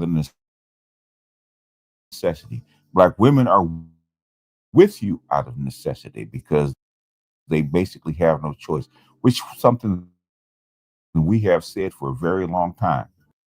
You got a desire. She's with you out of necessity. And since she does not really internally desire you as a mate, she's been socialized to as a mate because her racial hypergamy will not allow her to do that. What happens when a woman has to be with you and doesn't, you have to be more, you have to do more. I remember this, I was actually, Shay Sade did with her white female friend. And one thing she said stuck with me. Black men begin in a hole. They begin unwanted, sexually desired, but to do more. Black men have to prove themselves, even though they don't have the ability or the resources in social dominance theory, which is where the low-level contempt and hatred come from. Because by low caste in the social dominance hierarchy, they're not desired by the men above in the hierarchy. And they hate that, which is why we get sign language, which is why they hate their own black males, which is why they always compete against their own black males. They're not competing to be seen by black males. They're not trying to prove that they're better than you is because of to make you look bad, even though they do. They want to look better to the men above us. They want to prove themselves to the men above us that they're worthy to be had as mates internally. You got to remember this, all this stuff is internal.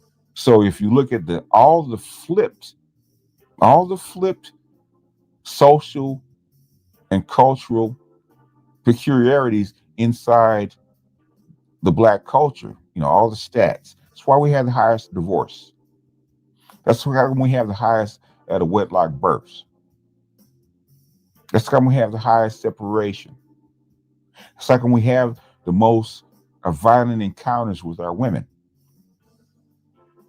The dichotomy of them needing to be with us because they don't want to be alone, and them hating to be with us because they really don't want us. They really want somebody higher up on the scale, especially the white man.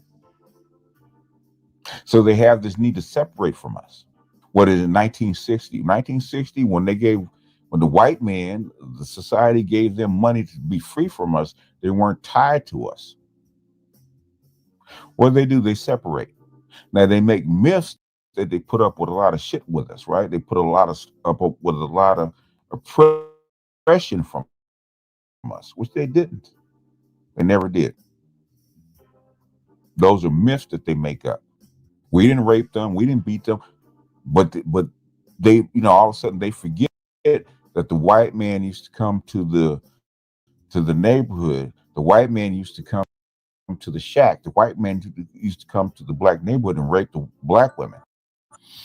But all of that is forgotten now, 60 years later. It's because they have the ability to actually move up the ladder, which is why they consider black men as mediocre. Black men is undesired. Black men is less than. That's how come black men have to prove their worth more than any other group of men. Everything that the dominant society spills on and creates about black men, they accept. And they actually repeat and reiterate that because they've been taught. They've been taught to hate their own men. And the desire to be seen, and this is one thing that we always hear, to be heard and to be seen, right? Why? It's because they're the most invisible group of women in the United States. Not to their men, but to the white man. To take up space, to be seen. They're not talking to you. Black girl magic, to be proven worthy. They're not talking to you. They're talking to Zaddy. They're talking to the white man, which is their desire, which is the apple of their eye. David Carroll had it right. Their desire is for white men, is because of racial hypergamy, is because of social dominance theory, is because that white men are the most preferred because of this theory, because of racial hypergamy. And because of racial hypergamy, and because of social dominance, she is the least preferred by the man at the top. And those two dichotomies that white women don't have to put up with are driving her nuts. The man that will take her, will be with her, and does want her, that does prefer her, she doesn't want. She gives him the worst deal, the worst attitude, the worst bargain, the worst treatment, because she doesn't want him. But since she needs him, and she knows how she treats him, she has to keep him handicapped so that he can't go anywhere, because black men are her fallback. She knows the odds of her getting that white man are slim to none. So she has to practice her own social dominance over her own men. So just like the white man that's practicing social dominance theory over black men, so black women practice the same social dominance. That's why the black community is a gynocracy. Both the white man and the black woman need to practice social dominance over black men, which is why black men are in the situation that they're in. And until black women can free themselves out of this conundrum, the victim will primarily be black men and secondarily be black women, because they can't get out of this trap of their own doing. So all the other things that flow right along with it. Read Diane Williams' book, Black Women, Black Love. Black men and women were forced together by need. So it makes sense throughout Jim Crow, where white men did not want black men to read and learn and be educated, and where he preferred to have black women educated because they need out of pragmatic practicality.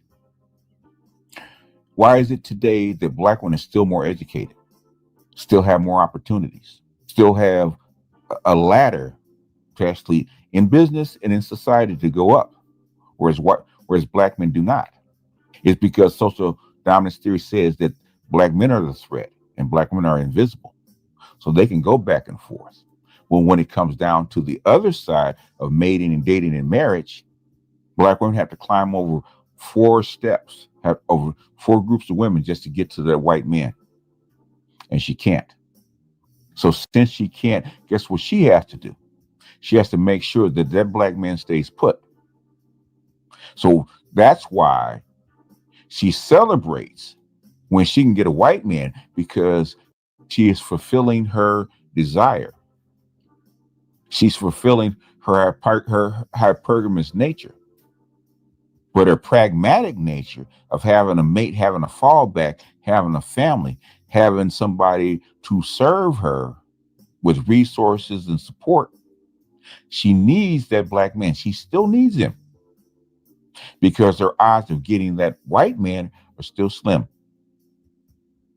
And if he has the avenue to actually climb that social hierarchy, which as far as females, since females are invisible, most white men outside of white women do not care who he mates with. He doesn't care. And a certain portion of leftover white women, he doesn't care about them either. So it pisses Black women off when Black men go someplace else because they still need you. And whereas socially, you can't, the social dominance theory will not allow Black men to scale the social dominance ladder without some kind of resistance. He still can. She can't marry up without being accepted by the men higher up. White men don't have to accept Black men for them to climb that ladder. It just takes a certain amount of force and a certain amount of persistence.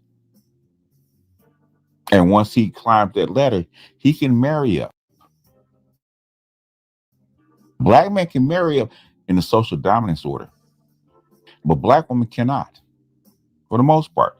That's why there's more married Black men. That's how come Black men can marry out at double the rate of this female, which is the opposite of just about everybody else. Black men marry out.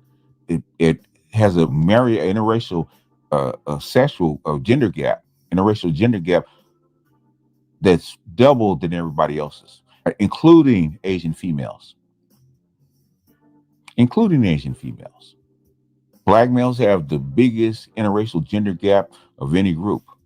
It's not because Black men are more wanted, it's because Black women are the least wanted, which is why they have the lowest marriage rate. And since their own in-group, they don't want their own in-group males, they have the highest divorce rate. So when you take racial hypergamy to its logical conclusion, it answers everything in Black male-female relationships. Why there is so much strife. It has nothing to do with Black men, almost nothing to do with Black men. It has everything to do with the conundrum that Black women are in, with the catch-22 that they're in, between what they desire and their reality. They can't square the two. And since they can't take it out on themselves, they have to blame their own men. And since they're pissed off that they can't scale the ladder, who do they oppress? They oppress their own men. That's why they psychologically, they carry out the same thing that the white men do to the Black men, which is oppressing.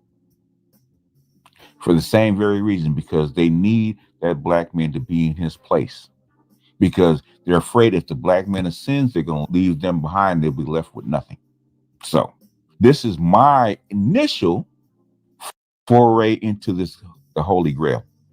I have texted Dr. Gigi, told him he needs to reboot this theory. I think this is a book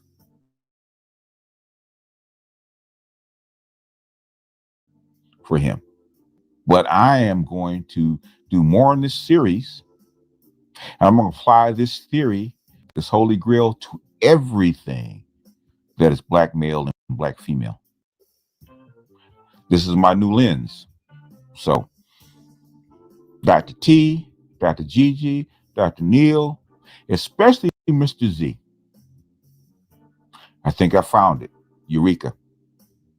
Anyhow, y'all, man, I haven't been asleep yet, and I'm getting ready to take a nap because I got to put up some charts, and I got to put this one up. The thing is, I'm going to be on this. In fact, today for my live, I'm actually going to be playing that live that Dr. Gigi did 3 years ago, almost 3.5 years ago, with Dr. T about racial hypergamy. That is the holy grail when you actually match it up with dating preferences and all this kind of stuff. It makes complete sense. This is the key to open all these doors. This is the key to look at this through a lens. Anyhow, y'all, I'm going to take my old behind to sleep, and I will see you guys later. Peace.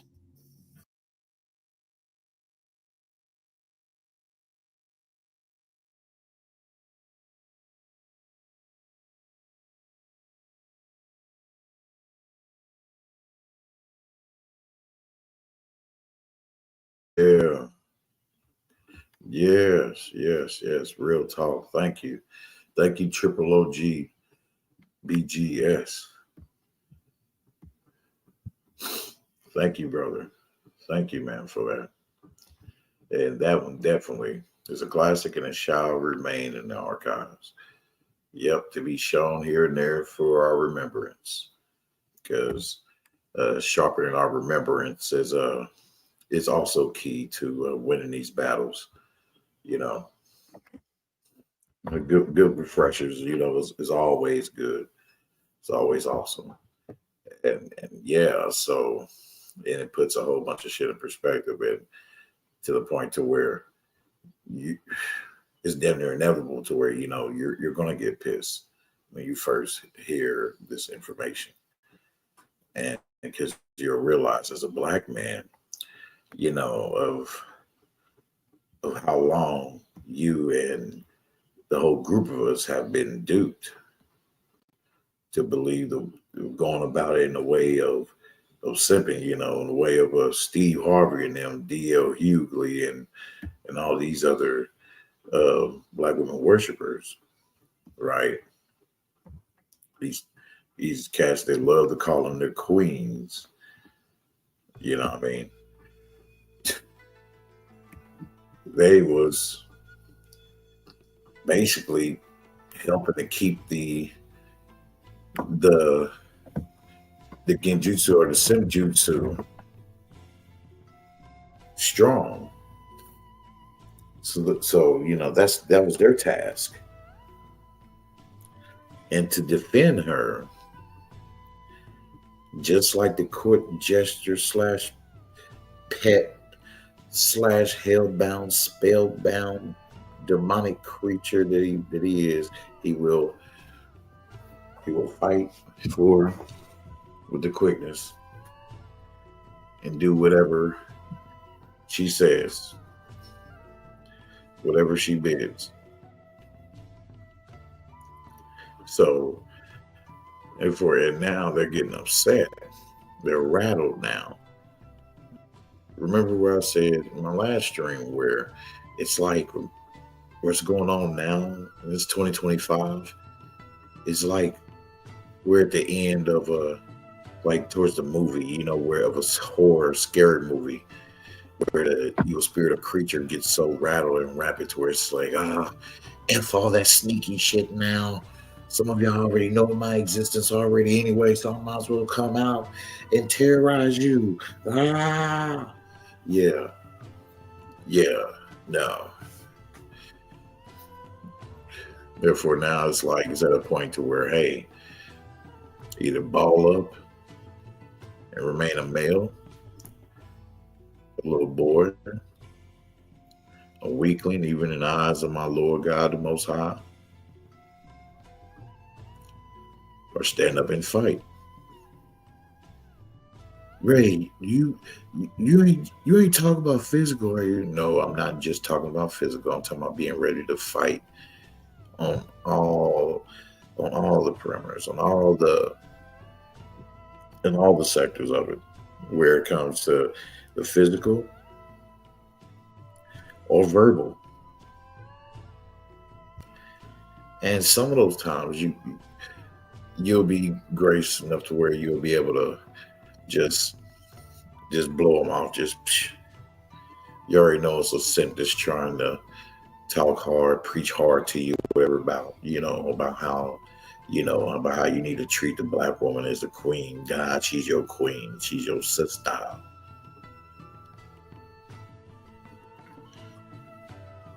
Sisters don't do such betrayal shit as this.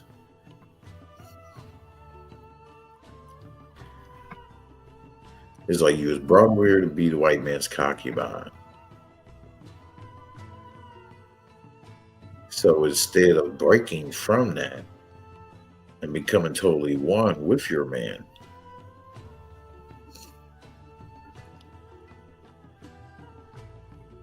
especially in the 60s and the 70s, becoming really one with your man and having eyes only for your man, who's supposed to be your man, your black man. Instead of that, you chose to strengthen the white man's hold over you.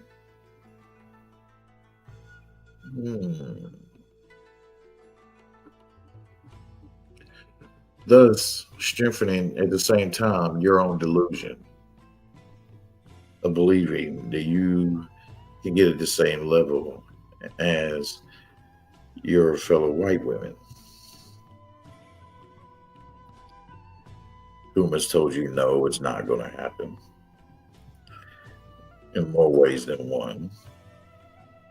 But y'all are still pining, y'all still yearning for that. And he's right, BJ's is right. Y'all still yearning for that position. Therefore, y'all are willing to do whatever it takes to show the white man of how much you guys are displeased of us and don't care about us. So much so to where, damn it, you'll dehumanize them and you'll demean us. You'll try to make us feel less than, talk down to us, all this in public just so the white man can see. And then, as you have also shown many of evidence of, you women, you creatures, just idolizing the white man, basically going to him telling see my white king, see how I treat that peasant, see how I treat that black peasant, yeah, I did it just to look good, just look good in front of him. Just basically all the way to the point where you guys are willing to cause us to perish.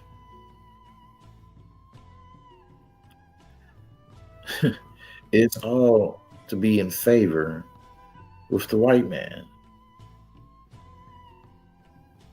And it said it's not really y'all. You guys are so much as compete together. You, black women and black women. But it's like y'all competing with each other as black women. To see who is the best among you to ascend to the level where you can compete with and be on the same level as the white woman, just so you can appease and gravitate to the white man, thus thinking you can knock the white woman off from her place on the throne. Okay. Well, they'll keep living that dream, but then again, it's like, then hating on black men, finding and dating women outside, outside away from them. Any other woman in them, they're hating because and want us to come back and try to keep us into that brainwashing, of the matrix. They say all this shit to say because they know that they will be looking weak to their white master that they serve. Huh. Okay. I dig it. Well, yeah, but guys, we're gonna give this part 2. Because your boy is kind of like feeling it. 25% is coming on, this sleep. So, and I want to dive back into Dune prophecy. Yes. So therefore, in this part 2, later on today, not so much as when it comes to the man stuff, Black Manosphere, stuff, topics, but getting into more so into the geek verse. So that's going to be part 2 of our Happy New Year's stream 2025. So, but before we go, I got something for y'all. And it right here. Like I said, I am determined to make sure that my streams, Lord willing, this year don't go nowhere near past no 5-hour mark. This is long enough for me, so my technical difficulties, which I think contributed to the length of time that we have, but the little tad bit, but it's still way better. I'm grateful to God for release for it to being able to share it at this rate. So, and that's our practice too, just to find, that's our practice this year, is to find it in yourself, to meditate, to look for yourself and to say to yourself that, hey, I can be grateful. And being grateful, if I be grateful to myself, I'll be able to remain and dwell in the peace of the Most High, because I'll remain in a constant state of gratefulness, to where therefore I will have no time to hold complaints, because you can't hold a complaining spirit. You can't hold a bowl, of a complaining spirit. You can't hold both of them. You're going to have one or the other. The spirit of gratefulness, of glad, of meekness, or misery. Constantly complaining. It's going to be you're draining your own life force. You're sending your own life force out. Especially too if you're doing it around these wicked ass track demons. Oh, they're gonna feed off of that shit. Yes, sir. Yeah.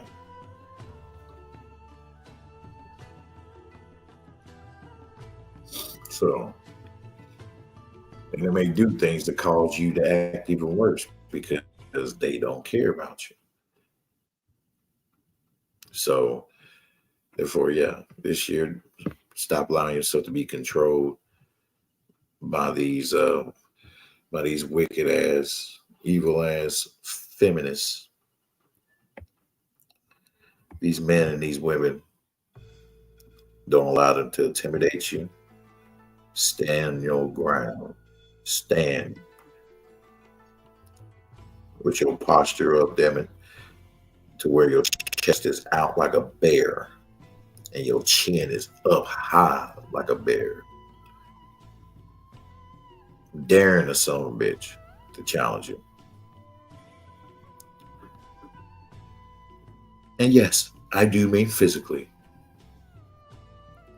YouTube, yeah, I do that. I do mean that in the physical sense too, as well as all the rest of the other aspects. And YouTube, you know why? It's because, as we all should be, it's to learn those who are trying to stand on what's righteous and do what's good before God. It is a must for us to learn those combat skills, those hand-to-hand combat skills, so we can therefore better protect ourselves and others. And also to strengthen our minds internally,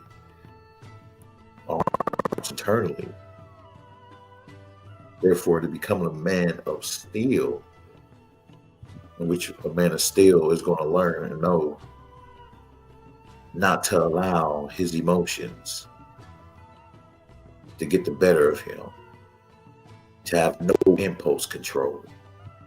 He's going to know not to be of that nature, because such nature is of a weak man that is softer than Charmin, far from a man of steel. So, therefore, yep, so let me pull this up. This has been awesome. Yeah, so Dune, yep, and then oh yeah, I got some stuff relating to Evangelion that I will share in the part 2 because it's the geek verse. So I'll be working on that, maybe a little bit of editing. So now that I see that this will work more fluent for me. So I'm gonna do it that way. Just download my videos, my content that I'm gonna share. So until I get a better powered, laptop or whatnot. So in which case, yeah, hey, not complaining about what I don't have, but just making a statement and it just being grateful at the same time for what I do have. So, because I remember, in the beginning, man, I was just rocking with my phone, and before my laptop did break, the one I had, I was doing other stuff on it. Especially artwork stuff, looking up art and different sceneries and stuff, anime, manga, and research on different historical characters. Is something I would like to go back and revisit their tales. So I appreciate it. Thank you, guys. Thank you, brothers and sisters. May the Lord Most High God bless you. Thank you, brothers and sisters here in the Armed Force. Amen. So thank you as I send y'all off with this. And be waiting for part 2 coming soon. Later on today.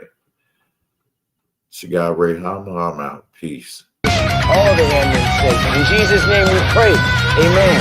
Amen. Nothing's difficult. Everything's a challenge. Through adversity to the stars. From the last plane to the last bullet to the last minute to the last man, we fight. We fight. We fight. We fight. We fight. We fight.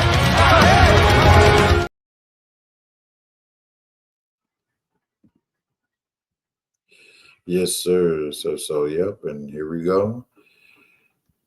All right, for our outro.